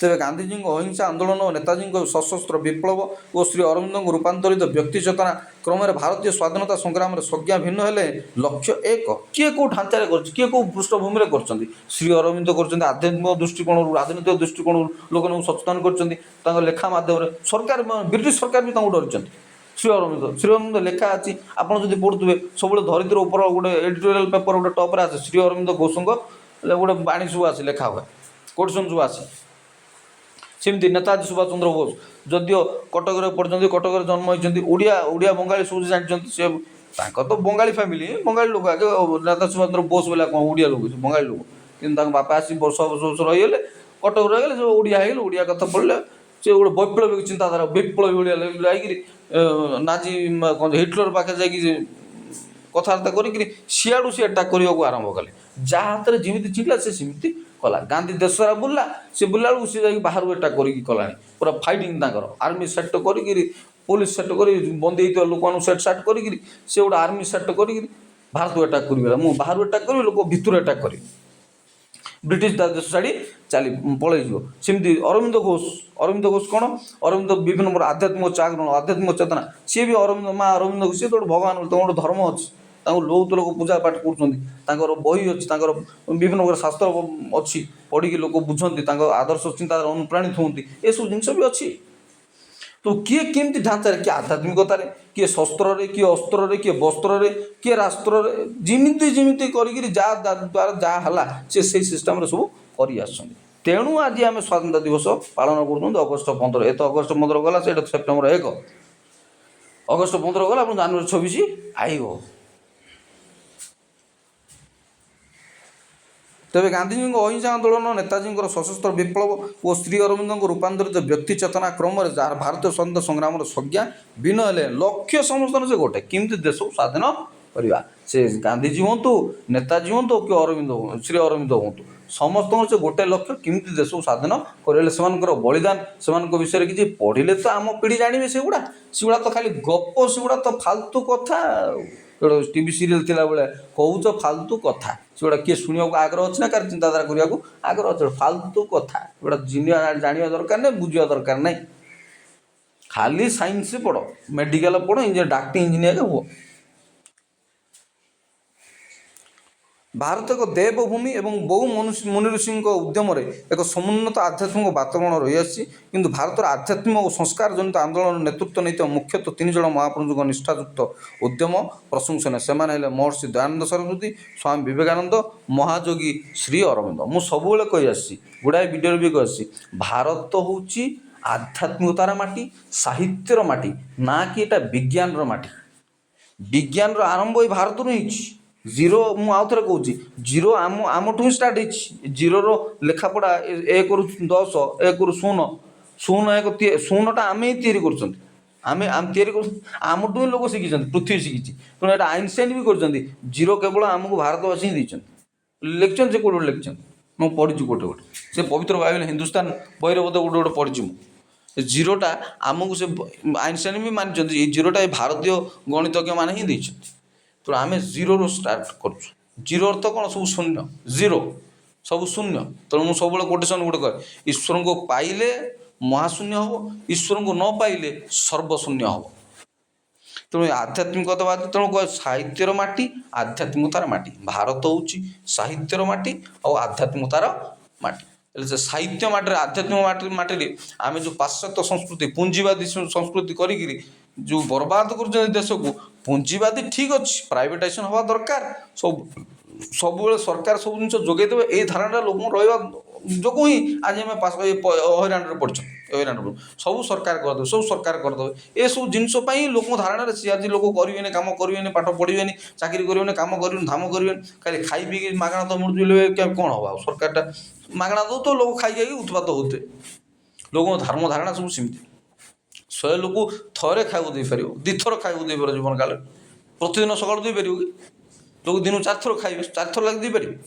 କାମ କରିବେନି, କର୍ମ କୁଡ଼ିଆ ହେଇ ରହିବେ, ବିଚାରିଆ ନା। ଏ କଥା ବାଇବେଲରେ ବି ଲେଖା ହେଇଛି ଯେ ଯିଏ କାମ କରୁନି ସେ ଖାଇବା ନ ଖାଉ, ସିଏ ନ ଖାଉ, ଏମିତି ବି ଲେଖା ହେଇଛି।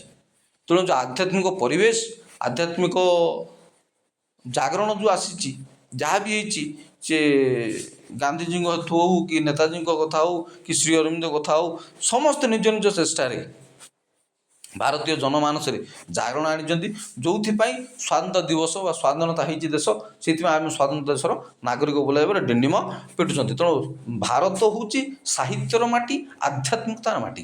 ତା'ମାନେ ମୁଁ କହୁନାହିଁ ସମସ୍ତେ ମାଳା ଗଡ଼ାଇବା, ସମସ୍ତେ ହିମାଳୟ ପଡ଼ିକି ସନ୍ନ୍ୟାସୀ ହେଇକିରି ଓ ହରିଓମ ହରିଓମ ତତ୍ସତ କରିବା, ସେଗୁଡ଼ା କହୁନାହିଁ। ଓମ୍ ହରିଓମ କରିବା, ସେଗୁଡ଼ା କହୁନାହିଁ। କଥା ହେଉଛି ଆମର ଚିନ୍ତାଧାରାରେ ପରିବର୍ତ୍ତନ ହେବା ଦରକାର। ଆମେ ଶିକ୍ଷିତ ହେବା ଦରକାର, ଆମେ ସଭ୍ୟ ହେବା ଦରକାର, ସଭ୍ୟ ଶିକ୍ଷିତ ଭଳି ଚିନ୍ତାଧାରା ରଖିବା ଦରକାର, ହେଲେ ନା ପରିବର୍ତ୍ତନ ହେବ।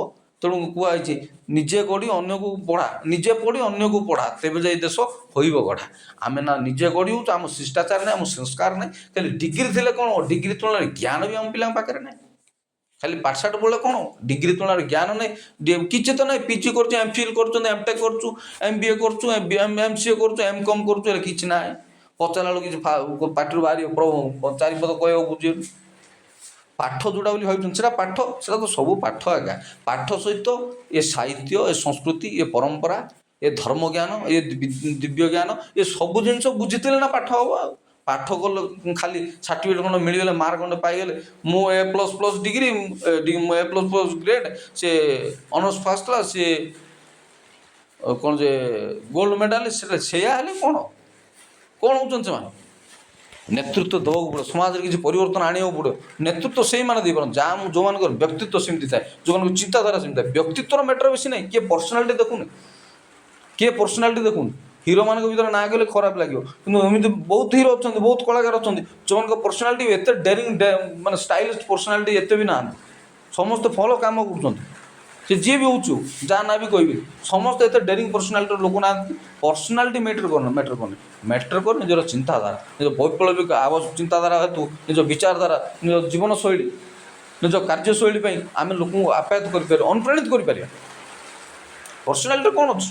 ଝିଅ ପିଲାଟା ମଧ୍ୟ ଭଲ ନେତୃତ୍ୱ ନେଇପାରିବ ଆଜ୍ଞା। ମୁଁ ଏବେ ଯେମିତି କହୁଛି, ଝିଅ ପିଲାଟା ନେତୃତ୍ୱ ନେଇପାରିବ ଆଜ୍ଞା। ହେଇପାରିବ କେତେବେଳେ? ଯଦି ତା'ର ବ୍ୟବହାର, ତା'ର ଶିଷ୍ଟାଚାର, ତା'ର ଚିନ୍ତାଧାରା, ତା'ର ଚରିତ୍ର, ଇଟ୍ସ କ୍ୟାରେକ୍ଟର, ତା'ର କ୍ୟାରେକ୍ଟର, ଏସବୁ ଜିନିଷ ହିଁ ଲୋକ ପ୍ରଭାବିତ ହେବେ। ଆପଣଙ୍କର ବ୍ୟକ୍ତିତ୍ୱ ଦ୍ୱାରା ବେଶୀ କିଏ ପ୍ରଭାବିତ ହେବ? ଏସବୁ ସିନେମା ଲାଇନ୍ରେ କାମ କରିବ। ଆପଣଙ୍କର କ୍ୟାରେକ୍ଟର, ଆପଣଙ୍କର ଆପଣଙ୍କ ପର୍ସନାଲିଟି ସେଟା ବି କାମ କରିବ ନାହିଁ ବେଶୀ। ବେଶୀ ପର୍ସନାଲିଟି ଦେଖିଲେ କ'ଣ ହେବ? ଜଣଙ୍କର ପର୍ସନାଲିଟି ଲୁକ୍ ଅଛି, ଭଲ ଷ୍ଟାଇଲିଶ, ସେସବୁ ବେଶୀ ମ୍ୟାଟର କରିବ ନାହିଁ। ଆପଣଙ୍କର ବ୍ୟବହାର, ଆପଣଙ୍କର ଚିନ୍ତାଧାରା, ସେଇଟା ହିଁ ଆପଣଙ୍କୁ ଲୋକଙ୍କ ପାଖରେ ଗ୍ରହଣୀୟ କରିବାକୁ ସାହାଯ୍ୟ କରିବ। ତେଣୁ ପିଲାଙ୍କ ପାଖରେ କ୍ୟାରେକ୍ଟର ବିଲ୍ଡିଂ ପାଠ ହେଉନାହିଁ, ଚରିତ୍ର ତିଆରି, ଚରିତ୍ର ନିର୍ମାଣ ପାଠ ହେଉନାହିଁ। ଖାଲି ପାଠଶାଠ ପଢ଼ିବା, ଖାଲି ସାର୍ଟିଫିକେଟ୍ ଖଣ୍ଡେ ପାଇବା, ଖାଲି ଚାକିରି କରି ସେଟେଲ୍ ହେବା, ଏଇଟା ହିଁ ସମସ୍ତଙ୍କର ଉଦ୍ଦେଶ୍ୟ, ଚିନ୍ତା, ଆଉ କିଛି ନାହିଁ। ଚାଲନ୍ତୁ ପଢ଼ିବା। ବେଦତ୍ୱ ପ୍ରବର୍ତ୍ତକ ଦୟାନନ୍ଦ ସରସ୍ୱତୀ ଥିଲେ ଜଣେ ସମାଜ ସଂସ୍କାରକ। ଗଣତାନ୍ତ୍ରିକ ଆଦର୍ଶବାଦରେ ତାଙ୍କର ଗଭୀର ବିଶ୍ୱାସ ଥିଲା। ଭାରତୀୟମାନଙ୍କ ମଧ୍ୟରେ ଜାତିଗତ ପ୍ରଭେଦ, ହୀନମାନ୍ୟତା, ଉଦାସୀନ ଭାବ ଓ ଧର୍ମ ବିରୋଧତା ବିରୁଦ୍ଧରେ ସେ ତୀବ୍ର ସ୍ୱର ଉତ୍ତୋଳନ କରିଛନ୍ତି। ତାଙ୍କ ନେତୃତ୍ୱରେ ବହୁ ସାମାଜିକ ସଂସ୍କାର କାର୍ଯ୍ୟ ସମ୍ପନ୍ନ ହୋଇଛି। ସ୍ୱାମୀ ବିବେକାନନ୍ଦଙ୍କ ଭାରତୀୟ ଧର୍ମ ଦର୍ଶନର ବିଶ୍ଳେଷଣ ବିଶ୍ୱବାସୀଙ୍କ ମନରେ ଚହଳ ସୃଷ୍ଟି କରିଛି। ବିଶେଷତଃ ଭାରତୀୟ ଯୁବ ସମାଜ ପ୍ରତି ତାଙ୍କ ମାର୍ମିକ ବାଣୀ ଏକ ମାନସିକ ଓ ବୌଦ୍ଧିକ ଜାଗରଣ ସୃଷ୍ଟି କରିଛି। ଏପରିକି ଭାରତୀୟ ଧର୍ମ ଓ ଦର୍ଶନରେ ଥିବା ଭୁଲ ବ୍ୟାଖ୍ୟାକୁ ସେ ସଂଶୋଧନ କରିଛନ୍ତି। ସେହିପରି ବିବେକାନନ୍ଦ ଆମର ଆଜି ଆଦର୍ଶ। ସେ 150-200 ବର୍ଷ ତଳର ଇତିହାସ, କିନ୍ତୁ ସିଏ ଆମ ଭାରତୀୟ ଯୁବପିଢ଼ିମାନଙ୍କ ପାଇଁ ସବୁବେଳେ, ସବୁ ସମୟରେ, ଯେତେ ଦିନ ଏ ବିଶ୍ୱ ବଞ୍ଚିଥିବ, ଯେତେ ଦିନ ଏ ଦୁନିଆ ଚାଲିଥିବ, ସେତେ ଦିନ ପର୍ଯ୍ୟନ୍ତ ବିବେକାନନ୍ଦ ରହିବେ ଆମ ଯୁବପିଢ଼ିଙ୍କ ମଧ୍ୟରେ, ଗୋଟେ ଅନୁପ୍ରେରଣା ହେଇକି ରହିବେ, ଗୋଟେ ଆଦର୍ଶ ହେଇକି ରହିବେ, ଗୋଟେ ସୋର୍ସ, ଇନ୍ସପିରେସନର ସୋର୍ସ ହେଇକି ରହିବେ। ସେ ଯେଉଁଭଳି ଭାବରେ ବିଶ୍ୱ ସମ୍ମିଳନୀ ଆଗରେ ଆମ ଧର୍ମକୁ, ଆମ ସଂସ୍କୃତିକୁ, ଆମ ଧର୍ମର ମୂଳ ଭିତ୍ତିକି ସେ କହିଲେ ନା, ବେଦ ସବୁଠୁ ତଳେ ବେଦ ରହିଲା। ବେଦ ସେ କହିଲେ foundation is very strong, foundation is very strong. Foundation ନଦେଲେ ଆଉ କେମିତି ହେବ ତମ ସଂସ୍କୃତି ପରମ୍ପରା? କେମିତି ଉପସ୍ଥିତ ବୁଦ୍ଧି ଚିନ୍ତା କରନ୍ତୁ। ବିବେକାନନ୍ଦ କହିଲେ ଫାଉଣ୍ଡେସନ୍ ଇଜ୍ ଭେରି ଷ୍ଟ୍ରଙ୍ଗ। ବହି ପୁସ୍ତକ ସବୁ ଲେଖା ହେଲା, ଲାଷ୍ଟ ତଳେ ସବୁଠୁ ରଖି ଦିଆଗଲା ଗୀତା ନା ଭାଗବତ ନା ଗୀତା ନା ବେଦ ରଖି ଦିଆଗଲା।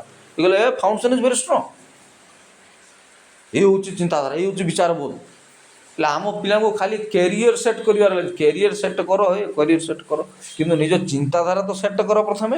ଆଟିଟ୍ୟୁଡ଼ ସବୁ ପାଟି ପାଟିରେ କହନ୍ତି, ଆଟିଟ୍ୟୁଡ଼ ଦେଖାଉଛି ପିଲାଟା ଆମକୁ। ଆଟିଟ୍ୟୁଡ଼ ଛାଡ଼, ନିଜର ପର୍ସନାଲିଟି ତିଆରି କର। ପର୍ସନାଲିଟିର ଅର୍ଥ ଖାଲି ଲୁକ୍ ଦେଖିଲେ, ଡ୍ରେସ୍ ପିନ୍ଧିଲେ ହେଇଯାଉନି। ନିଜର ବ୍ୟକ୍ତିତ୍ୱ ବିକାଶ କରିବା ଦରକାର, ଚିନ୍ତାଧାରା ବିକାଶ କରିବା ଦରକାର। ବିବେକାନନ୍ଦ ଏମିତିରେ ହେଇଯାଆନ୍ତି। ବିବେକାନନ୍ଦ ଆଧ୍ୟାତ୍ମିକ ଲୋକମାନେ ଏମିତିରେ ହେଇଯାଆନ୍ତି। ଆଧ୍ୟାତ୍ମିକ ଲୋକ, ତାଙ୍କ ମନ ମଧ୍ୟରେ ବିଭିନ୍ନ ଜାଗରଣ ହେଇଛି, ବିଭିନ୍ନ ଆଶଙ୍କା, ଇଚ୍ଛା, ଭାବନା ଉଦ୍ରେକ ହେଇଛି ବୋଲି ସେମାନେ ଆଜି ସେ ଜାଗାରେ ପହଞ୍ଚି ପାରୁଛନ୍ତି। ମୁଁ କହୁନି ସମସ୍ତେ ସଂସାର ଛାଡ଼ିଦିଅ, ବାବା ହେଇଯିବା, ନାଇଁ ନାଇଁ, ସେମିତି କେମିତି ଆଉ ଘର ସଂସାର କରିବା, ଘର ରହିବା। ତେଣୁ ତ ମୁଁ ଗୋଟେ ଆର୍ଟିକଲ୍ ଲେଖିଥିଲି, ଗୋଟେ ୟୁଟ୍ୟୁବ୍ ଏଇ ଚ୍ୟାନେଲ୍ରେ ଗୋଟେ ସେୟାର କରିଥିଲି। ମୁଁ ସଂସାରରେ ରୁହ କିନ୍ତୁ ସଂସାରରେ ହୁଅ ନାହିଁ। ସଂସାରରେ ରୁହ କିନ୍ତୁ ସଂସାରରେ ହୁଅ ନାହିଁ। ପାଉଲ ବି କଥା ଲେଖିଛନ୍ତି, ସଂସାରରେ ରୁହ କିନ୍ତୁ ସଂସାର ହୁଅ ନାହିଁ। ଏ ସଂସାର ମୋ ମାୟାର ମାତ ନାହିଁ। ଜଣେ ଲୋକ ଯାଇକି ସନ୍ନ୍ୟାସୀ ହେଇକି ଜଙ୍ଗଲରେ ରହିବ, ଜଙ୍ଗଲରେ ପାଣି ପିଇବ, ଫୁଲ ଫଳ ଖାଇବ, ଫଳମୂଳ ଖାଇକି ବଞ୍ଚିବ, ସିଏ ସବୁଠୁ କ୍ରେଡ଼ିଟ୍ ନେବ ନା ଏ ଜଙ୍ଗଲ ସଂସାର ଭରା ଜଙ୍ଗଲରେ ରହିକି ବିଭିନ୍ନ ଲୋଭ, ଆସକ୍ତି, ବିଭିନ୍ନ ପ୍ରକାର ଜିନିଷରୁ ମୁକ୍ତି ପାଇକିରି, ତ୍ୟାଗ କରିକିରି ଯେଉଁ ସବକ ସେ ଶିଖିବ, ଯେଉଁ କଥା ସେ ଶିଖିବ, ତାଠୁ ବଡ଼ ପାଠ, ତାଠୁ ବଡ଼ ସନ୍ନ୍ୟାସୀ କିଏ ଅଛି? ଯଦି ଏ ସମସ୍ତ ପ୍ରକାର ପ୍ରଲୋଭନ, ପରୀକ୍ଷା ପ୍ରଲୋଭନ, ବିଭିନ୍ନ ପ୍ରକାର ଲାଲଚରେ ପଡ଼ିକିରି ବି ଆମେ ନିଜକୁ ଯଦି ସୁରକ୍ଷିତ ରଖିପାରୁଛନ୍ତି, କଣ୍ଟ୍ରୋଲରେ ରଖିପାରୁଛନ୍ତି, ତ ଆମଠୁ ବଡ଼ ସନ୍ନ୍ୟାସୀ କିଏ ଅଛି? ଜଙ୍ଗଲକୁ ପଳେଇବା, ଯାଇକି ସେଠି ହରିନାମ ଜପିବା, ସିଏ କଥା କୁହା। ସେମାନେ ତ ସନ୍ନ୍ୟାସୀ, ଠିକ୍ ଅଛି, ତାଙ୍କ ପରିସ୍ଥିତି ସେୟା ହେଲା, ପରିବାର ଛାଡ଼ିଦେଲେ, ସମସ୍ତେ ଯାଇକିରି ଜଙ୍ଗଲ ରହିଲେ, କି ସନ୍ନ୍ୟାସୀ ହେଲେ, ହିମାଳୟ ପାହାଡ଼କୁ ପଳାଇଲେ, କେଉଁ ଆଶ୍ରମ ରହିଲେ, ମଠ ପିନ୍ଧିକିରି ସବୁ, ଏମିତି ବିଭିନ୍ନ ଲୋକ ସବୁ ଅଛନ୍ତି। ବାବା ସନ୍ନ୍ୟାସୀ ହେଇଯାଇଛନ୍ତି, ବହୁତ ଜଣାଶୁଣା ଲୋକମାନେ ବି ଅଛନ୍ତି, ସେ ନାଁ ନେଉନି। କିନ୍ତୁ ଏ ପରିବେଶରେ ରହିକି, ସଂସାର ଭଳି ଜଙ୍ଗଲରେ, ଭବ ସମୁଦ୍ର ରହିକି ବି, ଏ ସଂସାର ଗୋଟେ ଜଙ୍ଗଲ ନା, ଜଙ୍ଗଲ ଏ ରହିକିରି ମଧ୍ୟ ଆମେ ବିଭିନ୍ନ ଲାଲଚରୁ, ଆସକ୍ତିରୁ, ଲୋଭରୁ ତ୍ୟାଗ ଯଦି କରିକି ଆମେ ଚାଲିବା, ବୋଲେ ଆମେଠୁ ହିଁ ଲୋକ, ସେଇମାନେ ହିଁ ପ୍ରକୃତ ସନ୍ନ୍ୟାସୀ। ତେଣୁ ଧର୍ମ ଦର୍ଶନ ବିଶ୍ଳେଷଣ ବିଶ୍ୱବାସୀଙ୍କ ମନରେ ଚହଳ ସୃଷ୍ଟି କରିଛି। ସ୍ୱାମୀ ବିବେକାନନ୍ଦଙ୍କ ଭାରତୀୟ, ବିଶେଷତଃ ଭାରତୀୟ ଯୁବ ସମାଜ ପ୍ରତି ତାଙ୍କ ମାର୍ମିକ ବାଣୀ ଏକ ମାନସିକ ଓ ବୌଦ୍ଧିକ ଜାଗରଣ ସୃଷ୍ଟି କରିଛି। ଏପରିକି ଭାରତୀୟ ଧର୍ମ ଓ ଦର୍ଶନ ଥିବା ଭୁଲ ବ୍ୟାଖ୍ୟାକୁ ସେ ସଂଶୋଧନ କରି, ବହୁତ କୁପରମ୍ପରା, ବହୁତ ଚିନ୍ତାଧାରା ଆମର ଖରାପ। ଆମ ଏବେ ଯାଏ ତ ଅଛି, ଲୋକଙ୍କ ମନରେ ସେଇଭଳିଆ ଚିନ୍ତାଧାରା ଏବେ ଯାଇ ଅଛି। ସେ ଶିକ୍ଷା ଯାଇନି, ଚିନ୍ତାଧାରା ଯାଇନି। ଏବେ ବି ବଳି ପ୍ରଥା ଚାଲିଛି, ଏବେ ବି ବିଭିନ୍ନ ପ୍ରକାର ଅନ୍ଧବିଶ୍ୱାସ, ଅନ୍ଧ ସଂସ୍କାର, ଅନ୍ଧ ଚିନ୍ତାଧାରା, ଗୁଣି ଗାରେଡ଼ି, ବିଭିନ୍ନ ପ୍ରକାର ଜିନିଷରେ ଆମେ ମାତିକିରି ବରବାଦ ହେଉଛନ୍ତି। ତେଣୁ ସ୍ନେକ୍ ଚାର୍ମର ଗୋଟେ ପାଠ ମୁଁ ପଢ଼ୁଥିଲି, କେଉଁଟେ ଜାଗାରେ, ନେହେରୁଙ୍କୁ ଫରେନ୍ ଲୋକ ଆସିକି କହିଲେ, ନେହେରୁଙ୍କ ସମୟର କଥା କହୁଛି, this a country of snake charmer. କ'ଣ ସ୍ନେକ୍ ଚାର୍ମର? ବଇଁଚି କ'ଣ ଯେ ବିନ୍ ବଜେଇବା, ନାଗ ନାଚିବ, ସେ ଦେଶ ହେଉଛି ସେଇଭଳିଆ ଦେଶ। ଏଇଟା କାଳେ ସ୍ନେକ୍ ଚାର୍ମରର ଦେଶ। ଗୋଟେ କାହାଣୀଟେ ଥିଲା ଇଂଲିଶ ବହିରେ, ସେଟା କେଉଁଠି ପଢ଼ିଥିଲି, ମୋର ମନେ ପଡ଼ୁନି। ଗୁଣି ଗାରେଡ଼ି, ବିଭିନ୍ନ ପ୍ରକାର ପରମ୍ପରା, ପ୍ରଥା ପରମ୍ପରା, ଅନ୍ଧବିଶ୍ୱାସ, ବଳି ଦେବା, କୁକୁଡ଼ା ବଳି, ଛେଳି ବଳି, ଷଣ୍ଢ ବଳି। ହଁ, ବଳି ପ୍ରଥା ଯଦି ଆପଣ କହିବେ, କିଛି ମାତ୍ରାରେ ବାଇବେଲ ଢାଞ୍ଚାଟା ସେ ସତ କଥା ଯେ ବଳି ପ୍ରଥା ରହିବାଟା ବି କିଛି ଭୁଲ ନାହିଁ। ମୁଁ ଆପଣ ବ୍ୟକ୍ତିଗତ କଥା କହୁଛି, ଏଇଥିପାଇଁ ଯୀଶୁ ବି ବଳି ହେଲେ ପରା, ଯୀଶୁ ବି ସମଗ୍ର ବିଶ୍ୱବାସୀଙ୍କ, ତା ପୂର୍ବରୁ କି ପରବର୍ତ୍ତୀ କି ତାଙ୍କ ସମୟର ସମଗ୍ର ମାନବ ଜାତିର ପାପ ନିମନ୍ତେ ସେ ବଳିକୃତ ମେଷ ଶାବକ ହେଲେ। ତାମାନେ ବଳି ପ୍ରଥା, ଆଉ ସେ ଶାସ୍ତ୍ର ବି ଲେଖା ହେଇଛି, ରକ୍ତପାତ ବିନା ପାପ ମୋଚନ ହୁଏ ନାହିଁ। ରକ୍ତପାତ ବିନା ପାପ ମୋଚନ ହୁଏ ନାହିଁ। ରକ୍ତପାତ କଲେ ହିଁ ପାପ ମୋଚନ ହେବ। ବିନା ରକ୍ତପାତରେ ଜଣଙ୍କର ପାପ କେବେ ଧୌତ ହେବନି। ଯଦି ଆପଣ ସିନ୍ କରୁଛନ୍ତି, ସିନ୍ ମାନେ ପାପ କରୁଛନ୍ତି, ଆପଣଙ୍କ ପାପଟା କେବଳ ରକ୍ତ ଦ୍ୱାରା ହିଁ ଧୌତ ହେଇପାରିବ। ବିନା ରକ୍ତରେ ପାପ କ୍ଷମା କରାଯାଇପାରିବନି। ତେଣୁ ସବୁଦିନ ପାଇଁ, ସବୁ ସଂସାର ଯେଦିନ ଚାଲିବ, ସବୁଦିନ ପାଇଁ ଗୋଟେ ଥରେ ବଳିକୃତ ମେଷ ଶାବକ ଯୀଶୁ ବଳିକୃତ ହେଇଗଲେ, ଗୋଲଗଥା ପାହାଡ଼ରେ ମରିଗଲେ। ତାଙ୍କଠାରେ ଯିଏ, ତାଙ୍କ ରକ୍ତରେ ଯିଏ ବିଶ୍ୱାସ କରିବ, ତାଙ୍କଠାରେ ଯିଏ ବିଶ୍ୱାସ କରିବ, ସେ ପରିତ୍ରାଣ ପାଇବ, ସେ ମୁକ୍ତି ପାଇବ, ସେ ମୋକ୍ଷ ପାଇବ। ଏଇ କଥା ଖ୍ରୀଷ୍ଟିଆନିଟି କହେ। ଆଉ ହିନ୍ଦୁଜିମ୍ର ମଧ୍ୟ ସେଇ କଥା ହିଁ ଲେଖା ହେଇଛି। ବିଭିନ୍ନ ଷଣ୍ଢ ବଳି ଦେଉଛ, କି ମଇଁଷି ବଳି ଦେଉଛ, କି ଆସିକି କୁକୁଡ଼ା ବଳି ଦେଉଛ, ଛେଳି ବଳି ଦେଉଛ, ମାଆକୁ ଠାକୁରାଣୀ, ସେ ସତ କଥା। ବଳି ପ୍ରଥା ରହିବା ଦରକାର। ସେଇ ଢାଞ୍ଚାରେ ହିଁ ଖ୍ରୀଷ୍ଟିଆନ ମଧ୍ୟ ବିନା ବଳି ପ୍ରଥାରେ ବିଶ୍ୱାସ କରିବନି। ଯେତେ ଜଘନ୍ୟ ପାପ ମଣିଷ କରେ, ପାପ ଏମିତି ଏକ ଜିନିଷ, କ'ଣ ଅନ୍ଧକାର ନିଦର୍ଶନ। ପାପ ହେଉଛି ଗୋଟେ ଅନ୍ଧକାର ନିଦର୍ଶନ। ଆଉ ଯୀଶୁ ଯେତେବେଳେ ମଲେ କ୍ରୁଶ ଉପରେ, ସେତେବେଳେ ସମଗ୍ର ଇସ୍ରାଏଲ, ଜିହୁଦା ପ୍ରଦେଶ ଅନ୍ଧକାର ହେଇଗଲା, ଅନ୍ଧକାର। ପ୍ରଭୁ ଆଖି ବୁଝିଦେଲେ, ଆଖି ବୁଝି କାହିଁକି ସେ କିଛି ସମୟ ପାଇଁ ତାଙ୍କୁ ପାପର ପାପମୟ କରିଦେଲେ। ପାପ ସମଗ୍ର ବିଶ୍ୱର ପାପ ପାଇଁ ସେ ମରୁଛନ୍ତି। ଏଇଟା ହିଁ ଆଦର୍ଶ, ଏଇଟା ହିଁ ଫିଲୋସଫି। ଯୀଶୁଙ୍କର ମରିବାର ଫିଲୋସଫି ଏଇଟା। ତାଙ୍କୁ ଆଖିରୁକ ଭାବରେ ଲୋକମାନେ ଧରିକି ମାରିଦେଲେ ବୋଲି ଭାବନ, ସେ ଗୋଟେ ମହାପୁରୁଷ। ସାଧାରଣ ଲୋକମାନଙ୍କ ହିନ୍ଦୁ ଲୋକଙ୍କ ପାଇଁ ସେଇଟା ମହାପୁରୁଷ, ତାଙ୍କୁ ଆଖିରୁ ଭାବରେ ନେଇ ମାରିଦେଲେ। ମରିବାର ଗୋଟେ ଅର୍ଥ ଅଛି ନା, ଯେକୌଣସି ଜିନିଷ ଭିତରେ ଗୋଟେ ରିଜନ୍ ଅଛି ନା, behind there is a reason. ତା ପଛରେ ଗୋଟେ ଫିଲୋସଫି ଅଛି, ତା ଭିତରେ ତା ପଛରେ ଗୋଟେ ରିଜନ୍ ଅଛି, ଗୋଟେ କାରଣ ଅଛି। ଖାଲି ଆମେ ଆଖିକି ଯାହା ଦେଖେ ସେୟା ଦେଖାଯାଉନି, ତା ପଛପଟେ ଗୋଟେ ସ୍କ୍ରିନ୍ ପଛପଟେ କିଛି ଆଉ ଗୋଟେ ଉଦ୍ଦେଶ୍ୟ ଅଛି। ସେ ପଛପଟ ସ୍କ୍ରିନ୍ର ଉଦ୍ଦେଶ୍ୟ କଥା ମୁଁ ଆପଣମାନଙ୍କୁ କହୁଛି। ଶୁଣ, ବଳି ପ୍ରଥା ରହିବନି କେମିତି? ଏ ଢାଞ୍ଚା ତ ରହି ଆସିଛି। ପୁରାତନ ନିୟମରେ ମଧ୍ୟ ବଳି ପ୍ରଥା ଥିଲା, ପୁରାତନ ନିୟମରେ ମଧ୍ୟ ବଳି ପ୍ରଥା ଥିଲା।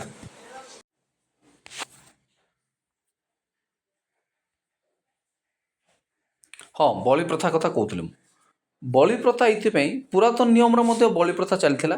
ବିଭିନ୍ନ ଛେଳି କି ମେଷ ଶାବକ, ଏସବୁ ମେଷକୁ ତା ମସ୍ତକରେ ହାତ ରଖିକି ଯେଉଁମାନେ ମୁଖ୍ୟ ଯାଜକ ଥିଲେ, ସେ ହାରଣ ହୁଅନ୍ତୁ କି ବିଭିନ୍ନ ପ୍ରକାର ଯାଜକ ଯେଉଁମାନେ ଥାନ୍ତି, ସେମାନେ ତା ଉପରେ ସବୁ ଜାତିର, ସମଗ୍ର ଦେଶର, ନେସନ୍ର ପାପ ପାଇଁ ସେ ତା ମସ୍ତକରେ ପ୍ରାର୍ଥନା କରିକିରି ସେ ଛେଳି କି ମେଷ କି ଯାହା ବି ପଶୁ ପକ୍ଷୀ ଉପରେ ହାତ ରଖି ସବୁ ପ୍ରାର୍ଥନା କରିକି ତାକୁ ଜଙ୍ଗଲରେ ଛାଡ଼ି ଦେଉଥିଲେ। ପୁଣି ତାକୁ ସେ ପୁଣି ଫେରିକି ଆସୁ ନଥିଲା। ସେ ଛେଳି ହେଉ କି ମେଣ୍ଢା ହେଉ କି ଯାହା ବି ହେଉ, ସେ ଯାହା ବି ହେଉ, ଯେଉଁ ପଶୁପକ୍ଷୀ ବଳି ପ୍ରଥା ଥିଲା, ସେଇ ସିଷ୍ଟମ୍ରେ ହିଁ ଚାଲି ଆସିଛି।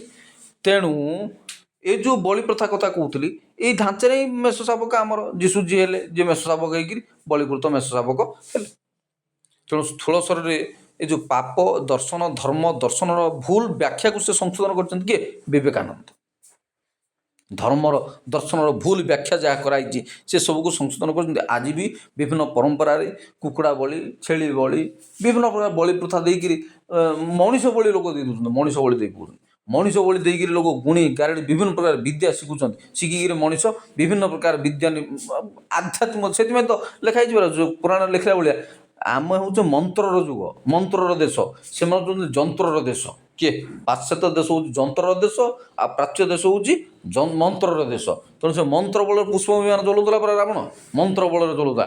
ମନ୍ତ୍ର ଗୁଣି ଗାରେଡ଼ି ବଳରେ, ମୁଁ ତ ଗଲା କେଉଁ ଗୋଟେ ଭିଡ଼ିଓରେ କହୁଥିଲି, ଆମର ଅଞ୍ଚଳରେ ଅଛନ୍ତି ଗୁଣି ଗାରେଡ଼ି ମନ୍ତ୍ର ବଳରେ ଲୋକ ଭୂତ ପ୍ରେତକୁ ଆଣିକିରି ଆମ୍ବ ଗୋଟିକି ଆଣିକିରି ବାରିଆଣେ ଆମ୍ବ ଗଦା କରିଦେବା ଲୋକ ଅଛନ୍ତି। ତ ମନ୍ତ୍ର ବଳରେ ସବୁ ଆମ ଦେଶରେ ଚାଲେ, ମନ୍ତ୍ରର ଦେଶ। ତେଣୁ ଯେତେବେଳେ କୌଣସି ଯନ୍ତ୍ର ନଥିଲା, ତେଣୁ ପ୍ରଥମ ଥିଲା ଷଡ଼ଯନ୍ତ୍ର ବୋଲିକିରି କୁହନ୍ତି। ଷଡ଼ଯନ୍ତ୍ର ରଚିଲା, ଗୋଟେ ଷଡ଼ଯନ୍ତ୍ର, ଚକ୍ରବ୍ୟୂହ ରଚନା କଲେ, ଷଡ଼ଯନ୍ତ୍ର ରଚନା କଲେ, ଏମିତି ସବୁ କଥା ଅଛି। ତ କଥା ହେଲା, ସମାଜ ପ୍ରତି ତାଙ୍କ ମାର୍ମିକ ବାଣୀ ଏକ ମାନସିକ ଓ ବୌଦ୍ଧିକ ଜାଗରଣ ସୃଷ୍ଟି କରିଛି। ଏପରିକି ଭାରତୀୟ ଧର୍ମ ଓ ଦର୍ଶନରେ ଥିବା ଭୁଲ ବ୍ୟାଖ୍ୟାକୁ ସେ ସଂଶୋଧନ କରିଛନ୍ତି ଓ କ୍ରିୟାଶୀଳ। ସେହିପରି ସନ୍ଥ ଶ୍ରୀ ଅରବିନ୍ଦଙ୍କ ମତ, ଭାରତର ଆତ୍ମା ଅଭିନ୍ନ, ଯୌଗିକ ଓ କ୍ରିୟାଶୀଳ ଦେବଭୂମି ଭାରତର ଅସଲ ପରିଚୟ ପ୍ରକଟ କରିଛି। ବାସ୍ତବରେ ଭାରତର ସନ୍ତାନ ଭୀରୁ ବା ଦୁର୍ବଳ ନୁହନ୍ତି। ସ୍ଥୂଳ ଶରୀରରେ ବିଦ୍ୟମାନ ବ୍ୟକ୍ତିର ଭୀରୁତା ଓ ଆଳସ୍ୟକୁ ରୂପାନ୍ତର ପ୍ରକ୍ରିୟାର ଚରମ ବୈପ୍ଳବିକ ପର୍ଯ୍ୟାୟକୁ ଉନ୍ନୀତ କରିବା ହିଁ ତାଙ୍କର ପ୍ରଚେଷ୍ଟା ରହିଆସିଛି। କଥା ହେଉଛି, ଆମର ହେଉଛି ଦେବଭୂମି, ଦେବଭୂମି ଭାରତ। ଦେବ ନାରଦ, ଦେବ ଋଷି ନାରଦ କୁହାଯାଏ। ଏ ବିଭିନ୍ନ ପୁରାଣ, ବିଭିନ୍ନ ପୋଥି ପୁରାଣ, ବିଭିନ୍ନ ଧର୍ମ ଦର୍ଶନର ଦେଶ ହେଉଛି ଭାରତ। ତେଣୁ ଯାହା ନାହିଁ ଭାରତେ ତାହା ନାହିଁ ମରତେ, ଯାହା ନାହିଁ ଭାରତେ ତାହା ନାହିଁ ଜଗତେ। ଏ କୋହିନୂର ହୀରା ହେଉ, ବିଭିନ୍ନ ଧର୍ମ ହେଉ କି ବିଭିନ୍ନ ପ୍ରକାର ଦର୍ଶନ ହେଉ, ବିଭିନ୍ନ ଋଷି ମହର୍ଷିଙ୍କ କଥା ହେଉ, ଏ ବସୁଧୈବ କୁଟୁମ୍ବକମ୍ର ପ୍ରଚାର ହେଉ, ସବୁକିଛି ଏ ଭାରତରେ ଆରମ୍ଭ ହୋଇଛି। ଏ ଭାରତର ଋଷି ମହର୍ଷିମାନେ ଏତେ ଆଧ୍ୟାତ୍ମିକର ଉନ୍ନୀତ ଉଚ୍ଚତର ଥିଲେ ଯେ ସେମାନେ ସବୁ ଏ ଧାରଣା ଦେଇ ଯାଇଛନ୍ତି, ବସୁଧୈବ କୁଟୁମ୍ବକମ୍ର ସନ୍ଦେଶ ଦେଇକି ଯାଇଛନ୍ତି। ହେଲେ ସେ ବସୁଧୈବ କୁଟୁମ୍ବକମ୍ କ'ଣ? ବସୁଧା ମୋର ପରିବାର। ତାର ଗୋଟେ ମୁଁ ପଢ଼ିକିରି ଭାବୁଥିଲି, ଯେତେବେଳେ ବିବ୍ଲିକାଲ ଦୃଷ୍ଟିକୋଣରୁ କହୁଛି, ଯେତେବେଳେ ନୋହଙ୍କ ଜଳପ୍ଲାବନ ପୂର୍ବରୁ ପୃଥିବୀ ଆଡମାଇଟ୍ ୱାର୍ଲଡ ଗୋଟେ ଥିଲା, ଗଡ଼ି ଗଡ଼ି ମାନେ ଚାଲି ପିଢ଼ି ପରେ ପିଢ଼ି ଚାଲିକି ଆସିଲା। ନୋହ ଷଷ୍ଠ ନା ସପ୍ତମ ପୁରୁଷ ନୋହଙ୍କ ପରେ ଜଳପ୍ଲାବନ ହେଇଗଲା, ସବୁ ପୃଥିବୀବାସୀ ମରିଗଲେ। କାହିଁ ମରିଗଲେ? ପୁଣି ସେ ଆସ ପାପକୁ। ପାପ କ'ଣ ପାଇଁ ହେଲା? ପୁଣି ବିଭିନ୍ନ ପ୍ରକାର ଯୌନ କ୍ରିୟା କଲେ, ବିଭିନ୍ନ ପ୍ରକାର ମତାବଲମ୍ବୀ ହେଲେ, ବିଭିନ୍ନ ପ୍ରକାର ପୂଜା ପାଠ କଲେ, ଲୋକ ସବୁ ଭାରି ଅନାସକ୍ତ କାମ, ସବୁ ଆସକ୍ତ କାମ କଲେ, ଅଶ୍ଳୀଳ କାମ କଲେ। ତେଣୁ ପ୍ରଭୁ ସମସ୍ତଙ୍କୁ ଏକାଥରକେ ମାରିଦେଲେ, ଜଳପ୍ଲାବନ କରି ମାରିଦେଲେ। ପୁଣି ପରବର୍ତ୍ତୀ ପୃଥିବୀ କେଉଁଥିପାଇଁ ରଖା ହେଇଛି? ଅଗ୍ନି ପାଇଁ ରକ୍ଷିତ ହେଇକି ଅଛି। ପ୍ରଥମ ପୃଥିବୀ ଜଳରେ ନଷ୍ଟ ହେଲା, ତ ପରବର୍ତ୍ତୀ ପୃଥିବୀ ନିଆଁରେ ନଷ୍ଟ ହେବ ବା ଅଗ୍ନିରେ ନଷ୍ଟ ହେବ। ସେ କଥା ମୁଁ ରିସର୍ଚ୍ଚ କରି କହୁଥିଲି। ଟେମ୍ପରେଚର୍ ଅଧିକ ହେବ, ତାପମାତ୍ରା ବଢ଼ିଯିବ। ଏ ବର୍ଷା ଦିନ ଚାଲିଛି ବୋଲି ସେ କଥା ଭାବନ୍ତୁନି। ପୁଣି ଫେବୃଆରୀ ଜାନୁଆରୀ ଲାଷ୍ଟ ପରେ ଫେବୃଆରୀଠୁ ଆରମ୍ଭ ହେଇଯିବ। ଏ ସିଟ୍ରେ ଏତିକି ଟେମ୍ପରେଚର୍, ସେ ସିଟ୍ରେ ସେତିକି ଟେମ୍ପରେଚର୍, ସେ ସହରରେ ଏତିକି ତାପମାତ୍ରା, ପୁଣି ଚାଲିବ ନ୍ୟୁଜ୍ରେ ବଖାଣ ଚାଲିବ। ତ ସେ କଥା ମୁଁ କହୁନି, ଆଗାମୀ ପୃଥିବୀ ନିଆଁ ପାଇଁ ଅଗ୍ନି ପାଇଁ ରଖିତ। ଏଇ ଯେଉଁଗୁଡ଼ା ଏମସିକ୍ୟୁ ଫର୍ମୁଲା କଥା ତ ମୁଁ କହୁଥିଲି ଗୋଟେ ଭିଡ଼ିଓରେ ମୋ ଚ୍ୟାନେଲରେ କହିଛି, ମୁଁ ଆପଣ ଶୁଣିବେ। ତ କଥା ହେଉଛି କେଉଁଥିରେ ଥିଲି ମୁଁ,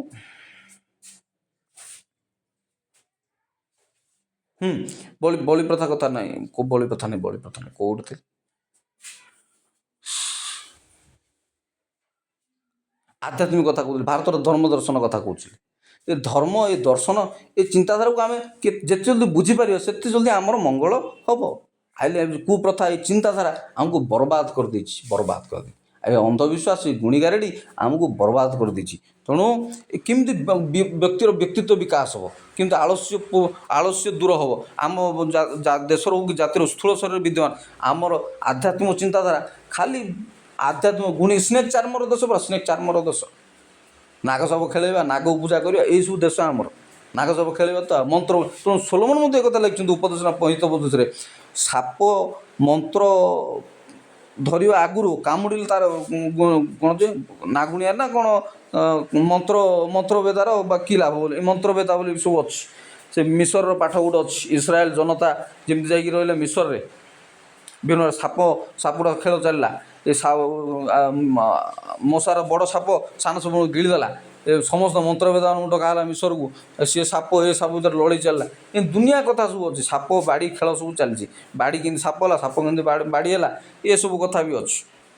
ଦ୍ୱିତୀୟରେ ଦେବଭୂମି, ଆମର ଦେବଭୂମି, ଇଏ ଆମର କୋହିନୂର ହୀରା କଥା ହେଉ, ଭାରତୀୟ ଦର୍ଶନ କଥା ହେଉ, ବିଭିନ୍ନ ପ୍ରକାର ଋଷି ମହର୍ଷିମାନେ ବହୁତ ବଡ଼ ବଡ଼ ଦର୍ଶନ ସବୁ ଦେଇକି ଯାଇଛନ୍ତି। ହିମାଳୟ ପର୍ବତ ରହିଛନ୍ତି। ତେଣୁ ଏ ସମଗ୍ର ପୃଥିବୀବାସୀ ଯେଉଁ ନୋହଙ୍କ ପରିବାରରୁ ହିଁ ଆସିଛନ୍ତି, ମୁଁ ସେଇ କଥା କହେ, ନୋହଙ୍କ ପରିବାରରୁ ହିଁ ପୃଥିବୀବାସୀ ଆସିଛନ୍ତି। ତାଙ୍କର 3ଟା ପୁଅ ଥିଲେ, ସାମ୍, ହାମ୍, ଜଫେତ୍। ସେ 3ଟା ପୁଅଙ୍କ ପରିବାରରୁ ସମଗ୍ର ପୃଥିବୀବାସୀ ଆମେ ସୃଷ୍ଟି ହୋଇଛନ୍ତି। ତେଣୁ ଆଶ୍ଚର୍ଯ୍ୟ କଥା, କିଏ କଳା, କିଏ ଗୋରା, କିଏ ସାଉଥ୍ ଆଫ୍ରିକା, କିଏ ଇଣ୍ଡିଆ, କିଏ ଏତେ ଭାଷା, ଏତେ ଧର୍ମ, ଏତେ କଥା କହିବାକୁ ନାହିଁ। ଏ କଥା ମୁଁ ଜଣେ ସାର୍ଙ୍କ ସହିତ ଡିସ୍କସ୍ କରୁଥିଲି। ସେ କହିଲେ ଯେ ରଷିଆ, ବିଭିନ୍ନ ପ୍ରକାର ଦେଶର ଭାଷା ସବୁ ସେ ସାଂସ୍କ୍ରିଟ୍ରୁ ହିଁ ଆସିଲା ଭଳିଆ ଲାଗୁଛି। ତେଣୁ ଭାଷାର ଭେଦ ଜନ୍ମ ହେଲା ବୋଲି ଲେଖା ହେଇଛି ବାଇବେଲରେ। କେଉଁ ଗ୍ରନ୍ଥରେ ଆପଣ ପାଇବେନି ଭାଷାର ଭେଦ କେଉଁଠି ଜନ୍ମ ହେଲା। କେବଳ ବାଇବେଲ ଲେଖା ହେଇଛି ଯେ ନିମ୍ନଦ ବୋଲି ଗୋଟେ ଲୋକ ଥିଲା, ସିଏ କହିଲା ଆମେ ସମସ୍ତେ ଏକାଠି ରହିବା। ସେ ଏଇଟା ଇରାକ କି ଇରାନରେ କ'ଣ ହେଇଥାଇପାରେ, ଆମେ କ'ଣ ସେ ବାଇବେଲରେ ପଢ଼ିଲେ ଜଣାପଡ଼ିବ। ଆପଣ ପଢ଼ନ୍ତୁ, ଆଦି ପୁସ୍ତକ ସେଇ ପ୍ରଥମ ଗୋଟେ 2ଟା ଅଧ୍ୟାୟରେ ଥାଇପାରେ, 2-4ଟା ଅଧ୍ୟାୟ ଭିତରେ ଥାଇପାରେ ସେ କଥା। ଆଦି ପୁସ୍ତକରେ ଅଛି ଏଇଟା, ପ୍ରଥମ ଫାଷ୍ଟ 2-4-5-7 ପର୍ବ ଭିତରେ ଥାଇପାରେ।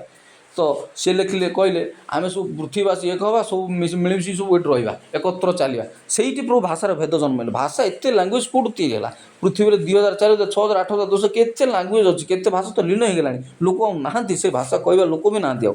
ବିଭିନ୍ନ ପ୍ରକାର କଥା ସବୁ ଅଛି ବାଇବେଲରେ। ତ ଭାଷାର ଭେଦ ବାଇବେଲ ଛଡ଼ା କେଉଁଠି ନାହିଁ। ଭାଷାର ଭେଦ ଜନ୍ମାଇଲେ ପ୍ରଭୁ, ବିଭିନ୍ନ ପ୍ରକାର ଭାଷା ତିଆରି କଲେ। ତାଙ୍କ ଭିତରେ କଥାଟା ବୁଝିପାରିଲେନି ବୋଲି ସେମାନେ ଛିନ୍ନ ବିଚ୍ଛିନ୍ନ ହେଇକି ସବୁଆଡ଼େ ଚାଲିକି ପଳେଇଲେ। ବିଭିନ୍ନ ଜାଗାକୁ ସବୁ ସ୍ଥାନାନ୍ତରିତ ହେଇଗଲେ। ତ ଭାଷା ଆଉ ଦ୍ୱିତୀୟ ରହିଲା, ଆସିଲି ନୋହଙ୍କ ଜାଳ ପ୍ଲାବନ କଥା କହୁଛି। ସମଗ୍ର ପୃଥିବୀବାସୀ ଗୋଟେ ପରିବାରରୁ ଆମେ ତିଆରି ହେଇଛନ୍ତି। ଗୋଟେ ପରିବାରରୁ ହିଁ ଏତେ ବିଶ୍ୱବାସୀ ଆମର ବାହାରିଛନ୍ତି। ଏତେ ପ୍ରକାର ଜାତି, ଏତେ ପ୍ରକାର ଧର୍ମ, ଏତେ ପ୍ରକାର କଥା ଆମେ ତିଆରି ସମୟକ୍ରମେ ବିଭିନ୍ନ ପ୍ରକାର ଫିଲୋସଫି। ମଣିଷ ତ ଗୋଟେ ଈଶ୍ୱର ନା, ମଣିଷର ମସ୍ତିଷ୍କ ଗୋଟେ ଈଶ୍ୱର। ମଣିଷ ଯାହା ଭାବିବ ତାହା ହେବ। ଯେପରି ପୃଥିବୀ ସେପରି ସ୍ୱର୍ଗରେ ପରା, ଯେପରି ସ୍ୱର୍ଗରେ ସେପରି ପୃଥିବୀରେ। ଅବଶ୍ୟ ପ୍ରାର୍ଥନାରେ କୁହାଯାଇଛି, ଯୀଶୁ ନିଜେ ଶିଖିଥିବା ପ୍ରାର୍ଥନା କରୁଛି, ଯେପରି ସ୍ୱର୍ଗରେ ସେପରି ପୃଥିବୀରେ। କିନ୍ତୁ ବେଳେବେଳେ ଉଲ୍ଟା ବି ମଧ୍ୟ, ଯେପରି ପୃଥିବୀରେ ସେପରି ସ୍ୱର୍ଗରେ ମଧ୍ୟ ହୁଏ। ତୁମେ ଯାହା ମାଗିବ, ଯେଉଁ ତାଲା ବନ୍ଦ ହେବ ତାଲା ସେ ଉପରେ ବନ୍ଦ ହେବ, ଏଇଠି ଯାହା ଖୋଲା କରିବ ସେଠି ତ ଖୋଲା ହେବ, ଏଇଠି ଯାହା ମାଗିବ ସେଠି ତିଆରି ହେବ। ଏମିତି ସବୁ କଥା ସବୁ ଅଛି। ତେଣୁ କଥା ହେଉଛି ଆମ ଚିନ୍ତାଧାରାଟା କେମିତି ଆମେ କରୁଛନ୍ତି। ପୃଥିବୀବାସୀ ଯାହା ମଣିଷ ପରା, ମଣିଷ ପାଇଁ ତ ମଣିଷ ତ ଭଗବାନ ରୂପରେ ଆଇଲେ, ଭଗବାନ ତ ମଣିଷ ରୂପରେ ଆଇଲେ। ଆଉ ଭଗବାନ ମଣିଷ ରୂପରେ ଆଇଲେ, ତେଣୁ ମଣିଷଟା କିଭଳି ଜିନିଷ ତା ଚିନ୍ତା କରନ୍ତୁ। ଆମ ଚିନ୍ତାଧାରା, ଆମ ସାଇକୋଲୋଜି, ଆମ ଭାବନା ବିଚାର, ଆମ ଥଟ୍ ଥିଙ୍କିଂ, ଆମର ସୋଚ ବିଚାର କେମିତି ରହିବା ଦରକାର, ଏଇଠୁ ବୁଝିବା ଦରକାର ଆମେ। ତେଣୁ ଆମର ସ୍ଥୂଳ ଶରୀରରେ ବିଦ୍ୟମାନ ବ୍ୟକ୍ତିର ଭୀରୁତା ଓ ଆଳସ୍ୟକୁ ରୂପାନ୍ତର ପ୍ରକ୍ରିୟାର ଚରମ ବୈପ୍ଳବିକ ପର୍ଯ୍ୟାୟକୁ ଉନ୍ନୀତ କରିବା ହିଁ ତାଙ୍କର ପ୍ରଚେଷ୍ଟା ରହିଆସିଛି। ମଣିଷ ଗୋଟେ ଆଧ୍ୟାତ୍ମିକ ମଣିଷ, ଆଧ୍ୟାତ୍ମିକ ରୂପ। ତେଣୁ ପ୍ରଥମରୁ ବାଇବେଲ ଲେଖା ହେଲା, କ'ଣ ଲେଖା ହେଲା? ମଣିଷ ହେଉଛି ଈଶ୍ୱରଙ୍କ image. Man is the image of God. Man is the image of God. ମଣିଷ ହେଉଛି ଈଶ୍ୱରଙ୍କର ପ୍ରତିଛବି। ତେଣୁ ଆମେ କେମିତି ନିଜର ଜୀବନଶୈଳୀ କରିବା, କେମିତି ନିଜ ବଞ୍ଚିବା। ଆମ ଦେହରେ ଗୋଟେ ଦୈବାତ୍ମ ବାସ କରେ, ମୁଁ କହିଛି ଗୁଡ଼ା ଭିଡ଼ିଓରେ ମୁଁ କହିଛି, ମଣିଷ ଦେହରେ ଈଶ୍ୱରଙ୍କ ଆତ୍ମା ବାସ କରନ୍ତି। ସେଥିପାଇଁ ଆମ ଶରୀରକୁ କେମିତି ବ୍ୟବହାର କରିବା, ଆମ ଶରୀରକୁ କେମିତି ଚିନ୍ତାଧାରା କରିବା, କେମିତି ପରିଚାଳନା କରିବା, ସେସବୁ ଚିନ୍ତାଧାରା କରିବା ଦରକାର। ଯେଉଁ ଜଳ ପୋଲାମଣ କାହିଁକି ହେଲା, ସେ ଗୋଟେ କାରଣ ପାଇଁ ହେଲା। ବହୁତ ଅଶ୍ଳୀଳ ପାପ କଲେ ମଣିଷ, ନ କରିବା କାମ ସବୁ କରିବ, ଏଠି ମରିଗଲେ ସବୁ, ପ୍ରଭୁ ଧ୍ୱଂସ କରିଦେଲେ। ଇଏ ହେଉଛି କଥା। ତ ଆମ ଶରୀରକୁ, ଆମ ମନକୁ, ଆମ ଚିନ୍ତାଧାରାକୁ ଏ ବ୍ୟକ୍ତିତ୍ୱ ବିକାଶ ହେଉ କି ସ୍ଥୂଳତା ହେଉ କି ଯାହା ବି ବ୍ୟକ୍ତିତ୍ୱ, ଭୀରୁତା, ଆଳସ୍ୟ ପରାୟଣ, ଏସବୁ ଜିନିଷ ଛାଡ଼ିବାକୁ ପଡ଼ିବ। ଏଇଟା ପାଉଲ ମଧ୍ୟ ଲେଖିଛନ୍ତି, ଆଳସ୍ୟ ପରାୟଣ ଛାଡ଼ିବାକୁ ପଡ଼ିବ, ଭୀରୁତା ଛାଡ଼ିବାକୁ ପଡ଼ିବ। ଆମ ଭୀରୁତାର ଆତ୍ମା ଆମକୁ ଦେଇନାହାନ୍ତି। ଯେକୌଣସି କରିବି ଭାବିବି ହେବ ବୋଲି ଭାବିଲେ ହେବ। ଯାହା ବି ଆପଣ ଦେଉଛନ୍ତି, ବଡ଼ ବଡ଼ ବିଜନେସମ୍ୟାନ୍ ହୁଅନ୍ତୁ, ବଡ଼ ବଡ଼ ବୈଜ୍ଞାନିକ ହୁଅନ୍ତୁ, ବିଶ୍ୱ ସାହିତ୍ୟକ ହୁଅନ୍ତୁ, ବିଭିନ୍ନ ପ୍ରକାର ସଂଘର୍ଷପୂର୍ଣ୍ଣ ଜୀବନ ଗତି କରିକି ଆସିକି ଆଜି ଏ ସ୍ତରରେ ପହଞ୍ଚୁଛନ୍ତି। ଏ କାଲି ସକାଳେ ଆମର ଜଣେ ମାନ୍ୟଗଣ୍ୟ ଲୋକ ଜଣେ କାଳ ହେଇଗଲେ, ଛେଳି ଅର୍ଡ଼ର, ସମସ୍ତେ ସଂଘର୍ଷ କରୁଛନ୍ତି। ପାଠଶାଠ ପଢ଼ିକି ପାଠ ଶାଠ ହିଁ ମେନ୍। ଶିକ୍ଷାର ଘୋର ଅନ୍ଧକାର, ଶିକ୍ଷା, କୁଶିକ୍ଷା, ଅନ୍ଧବିଶ୍ୱାସ, କୁସଂସ୍କାର, ଏସବୁ ଜିନିଷ ଆମକୁ ମାଡ଼ି ବସି ବୋଲିକି ଆଜି ଆମେ ଏମିତି ହୀନସ୍ତା ହେଉଛନ୍ତି।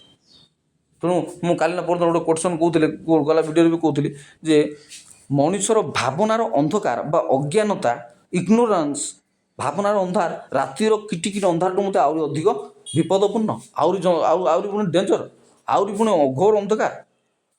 ଦନ୍ତର କିଣିମିଡ଼ି ହେବ ବୋଇଲା ବେଳେ ସେ ପାଠ ବାଇବେଲ ଲେଖା ଅଛି, ଦନ୍ତର କିଣିମିଡ଼। ତୁମେ ଭାବନା ବିଚାର ଯଦି ଏତେ ଅନ୍ଧକାର, ଏତେ ମୂର୍ଖ, ଇଗ୍ନୋରାନ୍ସରେ ସବୁଠୁ ବଡ଼ ଡେଞ୍ଜର। ଆମେ ଜାଣିନାହାନ୍ତି, ଅଜ୍ଞ, ଆମକୁ ଜଣାନି, ନ ଜାଣି ଆମେ କ'ଣ କ'ଣ କରି ପକାଉଛନ୍ତି। ଇଏ ହେଉଛି କଥା। କେମିତି ଜାଣିବା, କେମିତି ବୁଝିବା?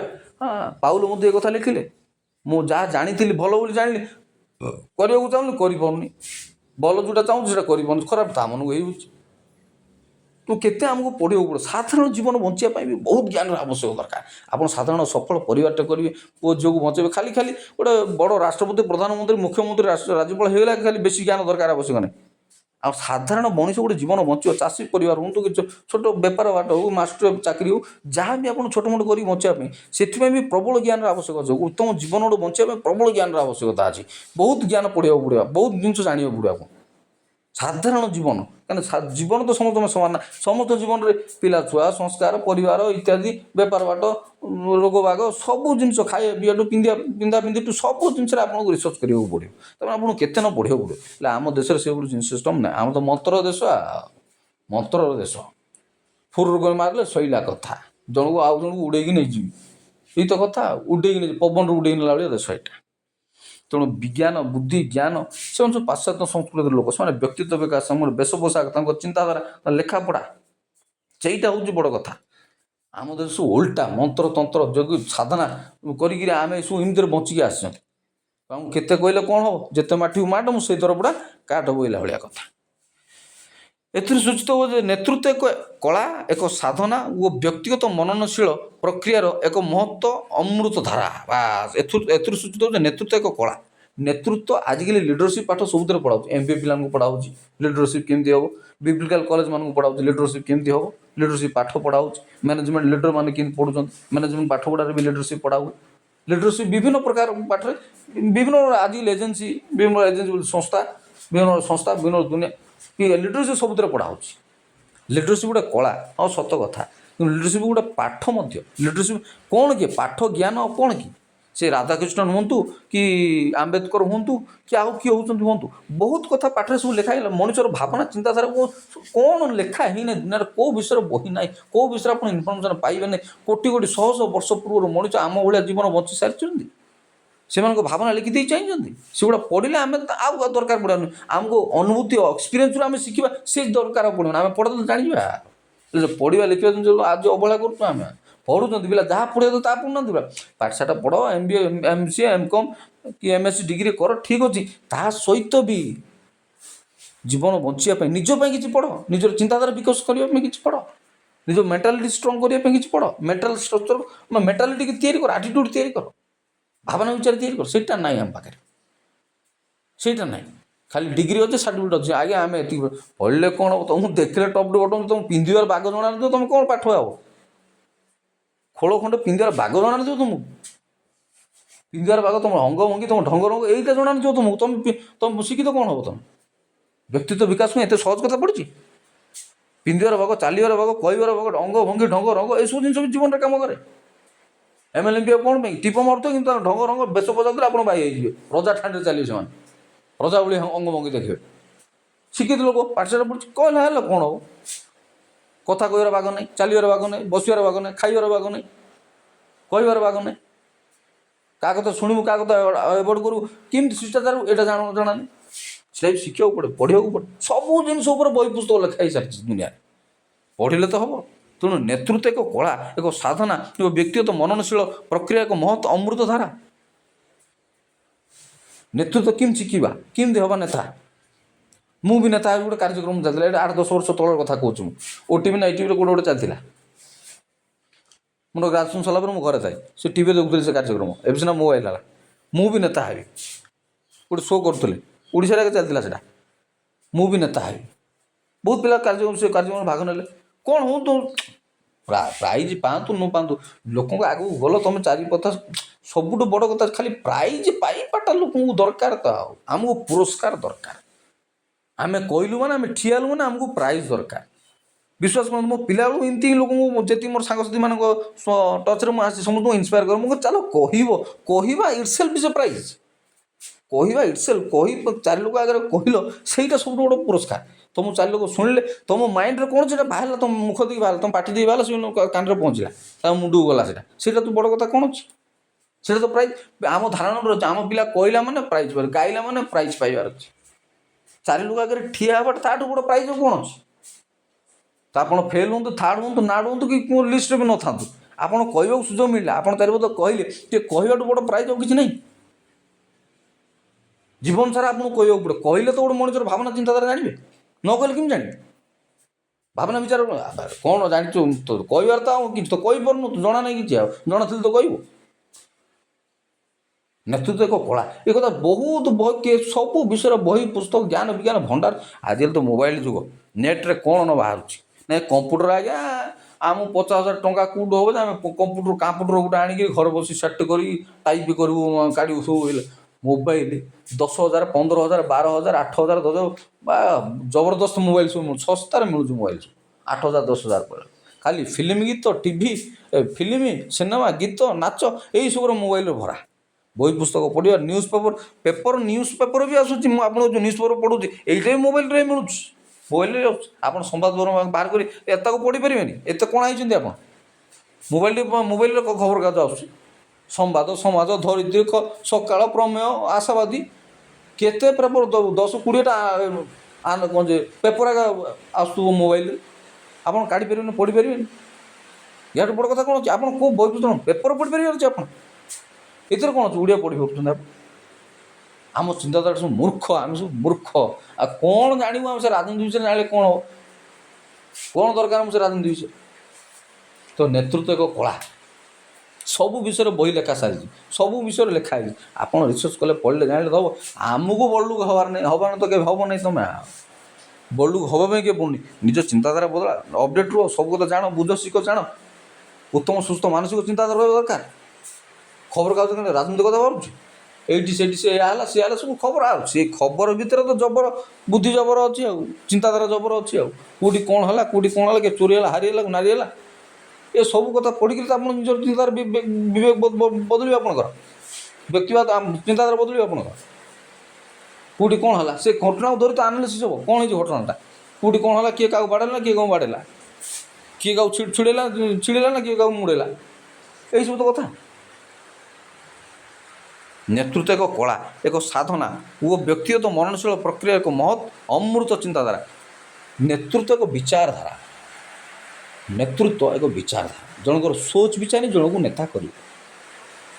ଜଣଙ୍କର ସୋଚ ବିଚାରଧାରା, ସୋଚ, ତାକୁ ସେ ଲିଡର, ସେ ତା ବ୍ୟକ୍ତିତ୍ୱ କିମ୍ବା ତା'ର ଶାରୀରିକ ଆକାର ଦେଖି ଚିନ୍ତା କରନ୍ତୁ।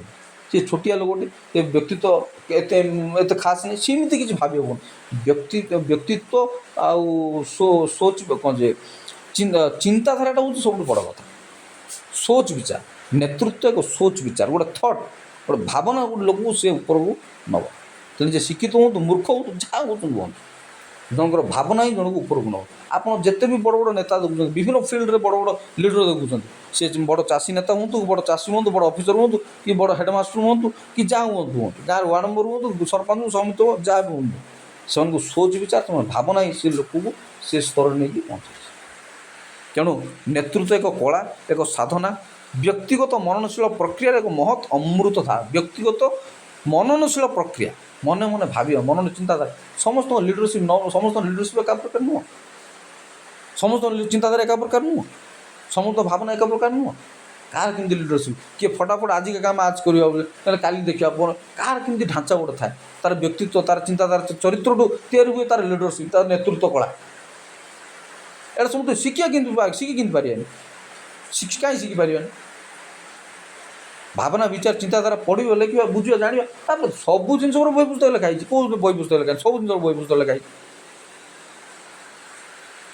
ରାଷ୍ଟ୍ର ମୁଖ୍ୟଙ୍କ ଅକ୍ଲାନ୍ତ ନିଷ୍ଠାଯୁକ୍ତ ପ୍ରଚେଷ୍ଟା ଇତିହାସର ପୃଷ୍ଠାକୁ ପରିବର୍ତ୍ତନ କରିପାରେ। ରାଷ୍ଟ୍ରମୁଖ୍ୟ ଅକ୍ଲାନ୍ତ ନିଷ୍ଠାଯୁକ୍ତ ପ୍ରଚେଷ୍ଟା ଇତିହାସର ପୃଷ୍ଠାକୁ ପରିବର୍ତ୍ତନ କରିପାରେ। ହଁ, ରାଷ୍ଟ୍ରନେତା, ରାଷ୍ଟ୍ର ମୁଖ୍ୟ, ସେମାନେ କୋଟି କୋଟି ଲୋକଙ୍କର ପ୍ରତିନିଧି।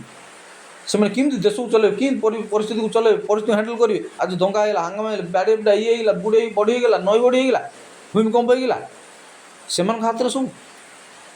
ସେମାନେ ପରିସ୍ଥିତି କେମିତି ନିୟନ୍ତ୍ରଣ କରିବେ, କେମିତି ଲୋକଙ୍କ ମୁହଁରେ ଆହାର ଦେବେ, କେମିତି ଲୋକଙ୍କୁ ପରିଚାଳନା କରିବେ, ସେସବୁ ଜିନିଷ ତାଙ୍କରି ହାତରେ। ସେଥିପାଇଁ ତ ସେ ନେତୃତ୍ୱରେ ବସୁଛନ୍ତି। ନେତାମାନେ ଖାଲି ଆମ ପିଲା ନେତୃତ୍ୱ ରାଜନୀତିକୁ ଏଇଥିପାଇଁ ବିମୁଖତା, ସେମାନେ ଅନସ୍କିଲ୍ଡ, ତାଙ୍କ ଭିତରେ ସେ ବ୍ୟକ୍ତିତ୍ୱ ନାହିଁ, ସେ ଚିନ୍ତାଧାରା ନାହିଁ, ସେ ସଚ୍ଚରିତ୍ରତା ନାହିଁ।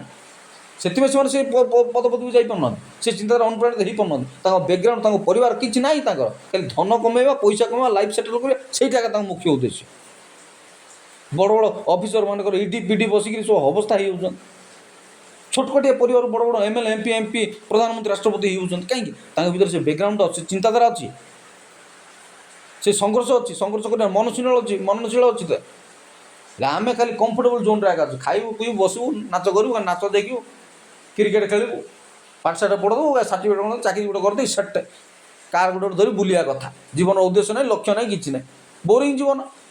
ସକାଳ ପାଇଲେ ଜବ୍, ସକାଳ ପାଇଲେ ଅଫିସ୍, ସକାଳ ପାଇଲେ ଘରକୁ, ଅଫିସ୍କୁ, ଘରକୁ ଅଫିସ୍କୁ, କ୍ରିୟାଶୀଳ କିଛି ନାହିଁ। ତେଣୁ କ୍ରିଏଟିଭିଟି ମଧ୍ୟ ଗୋଟେ ପ୍ରକାର ଜିନିଷ, କ୍ରିଏଟିଭିଟି ହେବା ଦରକାର। ସୃଜନଶୀଳତା ମଧ୍ୟ ନେତୃତ୍ୱ ତିଆରି କରେ। ନେତା ଲୋକମାନେ, ନେତୃତ୍ୱ ମାନେ କ୍ରିଏଟିଭିଟି, ସୃଜନଶୀଳତା ଯାହାକୁ କୁହାଯାଏ। ତେଣୁ ରାଷ୍ଟ୍ର ମୁଖ୍ୟ ଅକ୍ଲାନ୍ତ ନିଷ୍ଠାଯୁକ୍ତ ପ୍ରଚେଷ୍ଟା ଇତିହାସର ପୃଷ୍ଠାକୁ ପରିବର୍ତ୍ତନ କରିପାରେ। କିନ୍ତୁ ବର୍ତ୍ତମାନ ବିଶ୍ୱରେ ରାଷ୍ଟ୍ର ମୁଖ୍ୟମାନଙ୍କ କାର୍ଯ୍ୟକଳାପ ଅତ୍ୟନ୍ତ ନିରାଶଜନକ। ହେବନି ଆଉ କ'ଣ? ପରିବେଶ ଯେମିତି ଶାସ୍ତ୍ର କହିଲେ, ତୁମ ଅଧ୍ୟକ୍ଷମାନେ ଯେପରି ତୁମମାନେ ସେଇପରି। ମୁଁ ସେଥିପାଇଁ ଗୋଟେ ଭିଡ଼ିଓ କରିଥିଲି ବହୁତ ଦିନ ତଳେ, ବର୍ଷ ତଳେ ବୋଧେ କରିଥିଲି, ଆନାଲିସିସ୍ରେ। ଯେମିତି ତୁମର ନେତା ସେମିତି ଜନତା, ଯେମିତି ଜନତା ସେମିତି ନେତା। ଆଉ ଆମେ ଯେମିତି ହେବା ତାଙ୍କୁ ସେମିତି ହେବା, ତାଙ୍କୁ ଯେମିତି ଚାହା କରିବା ଆମେ ସେମିତି ହେବା, ପରସ୍ପର ପରିପୂରକ ଅନୁପୂରକ। ଆଉ ଚୀନ, ରୁଷ, ଆମେରିକାର ରାଷ୍ଟ୍ରମୁଖ୍ୟଙ୍କ ବିସ୍ତାରବାଦ ମନୋଭାବ, ଯୁଦ୍ଧକର ନୀତି ବିଶ୍ୱବାସୀଙ୍କୁ ଭୟଭୀତ କରି ରଖିଛି। ଆଉ କେମିତି ୟୁକ୍ରେନ୍ ଆଉ ରଷିଆର ଫାଇଟିଂଟା ମୋତେ ଏତେ ମର୍ମାହତ କରିଛି କହିହେବନି। ଦୀର୍ଘ 4-5 ବର୍ଷ ହେଲା ଯୁଦ୍ଧ ଚାଲିଛି। ସେଟା ଏତେ ଜ୍ଞାନୀ ଗୁଣୀ ଲୋକମାନେ କ'ଣ ଯେ ସେ ୟୁକ୍ରେନ୍ ଯାଇକି ଆମ ଭାରତର ପିଲାମାନେ ପାଠ ପଢ଼ି ଯାଉଛନ୍ତି, ମେଡ଼ିକାଲ ପାଠ ପଢ଼ିବାକୁ ଯାଉଛନ୍ତି। ୟୁକ୍ରେନ୍କୁ ଯାଇକି ମେଡ଼ିକାଲ ପାଠ ପଢ଼ିଯାଉଛନ୍ତି, କେଉଁ ଉନ୍ନତ ଧରଣର ହେଇନଥିବ। ଆଉ ଯେଉଁ ଥିବା ଲୋକ ପାଠ ପଢ଼ିବାକୁ ଯାଉଛନ୍ତି, ସତ କଥା ଯେ ଯେଉଁ ୟୁକ୍ରେନ୍ ଯାଇକି ପାଠ ପଢ଼ିକି ଯେଉଁ ଆଉଛନ୍ତି ଆମ ମେଡ଼ିକାଲ ପିଲାମାନେ, ମେଡ଼ିକାଲ ପଢ଼ିବାକୁ ଯାଉଛନ୍ତି, ସେ କେତେ ଉନ୍ନତ ଦେଶ ନ ହେଇଥିବ। ସେଠି 24 ଘଣ୍ଟା ଅହରହ ଯୁଦ୍ଧ ଚାଲିଲା, ସେ ଦେଶକୁ ରଷିଆକୁ, ସେ ଗାଜା, ହମାସ, ସେ ଇସ୍ରାଏଲ, ଆଉ କହିବାକୁ ଧୂଳି ସାତ କଥାକୁ ଯୁଦ୍ଧ। କାହା ପାଇଁ ହେଉଛି? ରାଷ୍ଟ୍ର ମୁଖ୍ୟମାନଙ୍କ ପାଇଁ ହେଉଛି। ଚୀନ, ରୁଷ, ଆମେରିକାର ରାଷ୍ଟ୍ରମୁଖ୍ୟଙ୍କ ବିସ୍ତାରବାଦ ମନୋଭାବ ଓ ଯୁଦ୍ଧକର ନୀତି ବିଶ୍ୱବାସୀଙ୍କୁ ଭୟଭୀତ କରି ରଖିଛି। ସର୍ବତ୍ର ଆତଙ୍କବାଦର ସାମ୍ରାଜ୍ୟ ବିଶ୍ୱକୁ ଘେରି ରହିଛି। ପରମାଣୁ ଅସ୍ତ୍ର ହାସଲ କରିଥିବା ଉତ୍ତର କୋରିଆ, ପାକିସ୍ତାନ ଭଳି ନିର୍বোଧ ରାଷ୍ଟ୍ରମାନେ ମାନବ ଜାତି ପାଇଁ ବିପଦ। ସର୍ବତ୍ର ଆତଙ୍କବାଦର ସାମ୍ରାଜ୍ୟ ବିଶ୍ୱକୁ ଘେରି ରହିଛି। ଆତଙ୍କବାଦ ଏ କଥା ଆଉ ଅଧଘଣ୍ଟା ଲାଗିଛି। ଆତଙ୍କବାଦ କଥା, ନକ୍ସଲପନ୍ଥୀ, ଆତଙ୍କବାଦ ସାମ୍ରାଜ୍ୟ ବିଶ୍ୱକୁ ଘେରି ରହିଛି। ସର୍ବତ୍ର ପରମାଣୁ ଅସ୍ତ୍ର ହାସଲ କରୁଥିବା ଉତ୍ତର କୋରିଆ, ପାକିସ୍ତାନ ଭଳି ନିର୍বোଧ ରାଷ୍ଟ୍ରମାନେ ମାନବ ଜାତି ପାଇଁ ବିପଦ। ସେ ଉତ୍ତର କୋରିଆର ସେ କ'ଣ ତାଙ୍କ ନାଁଟା କି ନାଇଁ ମ କ'ଣ ତା ନାଁଟା ମନେ ପଡ଼ୁନି, ସୋସିଆଲ ମିଡ଼ିଆରେ ଭାଇରାଲ୍ ହୁଅନ୍ତି ସେ ଯେ ମନେ ପଡ଼ୁନି ତାଙ୍କ ନାଁଟା। ପରମାଣୁ ଅସ୍ତ୍ର ହାସଲ କ'ଣ କରିବା? ପଇସା ପତ୍ର ଅଛି, ଟେକ୍ନୋଲୋଜି ଅଛି। କିଛି ଦେଶ ପରସ୍ପରକୁ ଟେକ୍ନୋଲୋଜି ଦିଅନ୍ତି, କିଛି ଦେଶ ପରସ୍ପରକୁ ଶସ୍ୟ ଦିଅନ୍ତି, ଶସ୍ୟ ଆଦାନ ପ୍ରଦାନ କରନ୍ତି, ପଇସା ପତ୍ର ବାଣ୍ଟନ୍ତି, ପଇସା ପତ୍ର ସାହାଯ୍ୟ କରନ୍ତି। एसबू जिन नहीं आम अगर गोटे देश आणिक आम कौन होती तो दुरुपयोग कर दुरुपयोग कर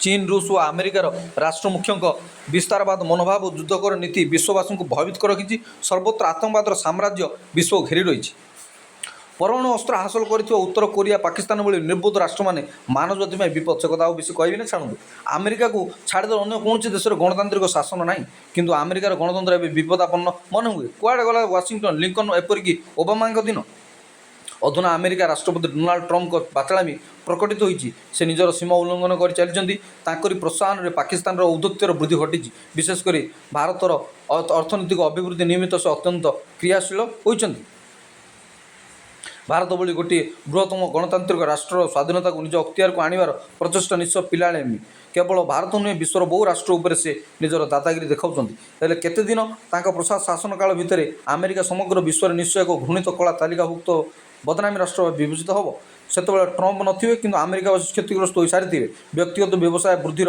लालसा को अंतर रखी बाहर को राष्ट्रहित निमित्त बाहस्फोट मारिबा कौन सफल नेतृत्व परिचय is a businessman Trump is a businessman से बेपार कर राजनीति बड़ी सबुठ बड़ राजनीति होती बेपारी से बेपार निज स्वार्थ देश को बलि पकड़े निज परिवार को भी बलि पकड़े बेपार हूँ से प्रकार जिनस टंका दी पैसा पैसा तो दरकार बेपारी मानकर स्वार्थ सब बड़ कथा से देश भासी जाओ कौन हो यह समय चरम विडंबना निश्चय तेणु स्मरण रखा हम महान चिंतनायक लॉर्ड एटन महत्वाणी क्षमता व्यक्ति को नीतिहीन करे और अनियंत्रित प्रभुत्व क्षमता दुर्दोष स्वेच्छाचारी करे तेणु कह जाए power corrupt absolutely absolute power corrupt absolutely तेणु क्षमता गोटे लोक पाखे जब रहा सी आत्मचित दुईथर राष्ट्रपति है ट्रम्प डोनाल्ड ट्रम्प तो आरथर कौन हम न कही हेनी कि आगे कौन हो देखा हाँ ये जो कथा मुझे बढ़ी बुझार कौन अच्छी पिला से जो प्रकार आम उपर टारिफ माड़ कर हईराण कर अर्थनीति को आस आतंकवाद प्रोत्साहन के आम आम सपोर्ट रहा सी क्या सपोर्ट रहे एमती तो देश गोटे गोटे मनीष चलाऊँ से मनीषर मन जुआड़े गड़ा से देश सियाड़े गड़ा एमती भाया कथा हो देखा जाए आगू कौन हो गणतांत्रिक राष्ट्र मानक भारी विपदपूर्ण कथा कथा खाली परमाणु अस्त्र शस्त्र अटाक प्रश्न उठुचे आ किसी कथा नहीं खाली प्रश्न उठुची खाली परमाणु अस्त्र शस्त्र तुम मार आम मारू तुम मार आम मारू आम तुम ध्वंस करदेव तुम आम ध्वंस करदेव डेरिंग खाली बाहसपट बाणी हूँ कथार कौन हो भी जाऊँगी हबार संभावना कहीं किए काठू कम नुहे कोई किसी से कम नहीं हुईला भाया कोई किसी से कम नहीं कोई किसी से कम नहीं तो पाखे अच्छी मो पाखे अच्छी मो पाखे अच्छी तो पाखे अच्छी तू दबू मु फोपाड़ी एमती तो सब कथा एमती मनीष है तेणु समाज गुला भयानक होगा भयभीत हो सब भयभीत केत कौन हो ठिकना नहीं तेणु निजक सुधराओ निजक जग निज लेखा निजे देख आलोचकी आपण सहित आपण मत आपे रख निज लेखा निजे देखी निज रास्ता निजे देखी चारिआड बड़ बेटर निज पोजिशनटा तुम रेडी कर निज स्टाण्डटा तुम ठीक नुह तापर दुनिया कौन हो परवर्ती कथा कार लेखा आमू ना निज लेखा निजे देख निज लेखा निजे देख कार लेखा को आम ना आम लेखा आम देखिए आम निज पोजिशन आम निज स्टाण्डटा ठीक थी दरकार आम ठीक थे दुनिया ठीक आम भूल थे दुनिया भूल दुनिया कौन है भाई कौन कला भौणी कौन है से बापा कौन है माँ कौन है सी कौन है आमर से किसी मुंड पुरवार तुम्हें केमती ठीक अच्छे कह तेणु जो अहमदाबाद रे फ्लाइटा जो पोड़गला समस्त मरीगले 260-65 लोक मर गोटाए लोक बचला यही पारे तार कौन गोटे चिंताधारा थी गोटे उदाहरण देली आपको उदाहरण देली कौन ईश्वर दया परवश होगी तो बचेदेलु फ्लाइट समस्त पोड़ी मरीगले सी बचीगला तो मेडिकल ट्रिटमेंट देखो से तो 100 फुट तो से तो ऊपर तलू छातर तलू गड़ी बेले बचार प्रश्न उठुनी से तो ऊपर पड़ी मत से बची हाँ ये निज स्टाण्डटा निज पोजिशन निज देखा दरकार आम निज लेखा निजे देखा आम रास्ता आम देखिए आम निजपाई निज प्रस्तुत हेले god help themselves who help themselves all god help them those who help themselves गोटे कथा अच्छे god help them those who help themselves ईश्वर से साहय करते जो मैंने निज निजे साहय करते तो आम निज निजे साहय कर निज जागर तो निजे आम गाँ गहली कथा अच्छी निज जागर तो निजे हुआ आ किए क्या ना आम निज रास्ता देखिकी आम निज रास्ता चलिया दरकार कि ठीक रास्ता निज स्टाण्ड निज पोजिशनटा ठीक रखा दरकार ता परवर्ती जहाँ हम से ईश्वर को आम संसार को नियंत्रण करें आम निज मस्तिष्क को आम निज चिंताधारा को निज भावना को नियंत्रण करें आम निज निज खुशी रखिपार चूज टू बी हैप्पी मुझे सब कहे चूज टू बी हैप्पी समस्त सब खुशी रहा चेष्टा कर निज रास्ता निजे देख निज चिंता निजे कर निज निजे लड़ निज निजे काम कर निज ठीक थी सब ठीक हो आ सी से करदेला मुझे सी से करदेला क्या कथार पड़ी प्रभावित होगी सब कले हेन निजपाई निज हवा दरकार निज रास्ता निजे देखा दरकार आप ठीक अच्छा आपन किए भूल करेंगे ना आप सोच विचार ठीक अच्छी आपन किए हैरान करेंगे ना एत रोचे बहुत धन्यवाद।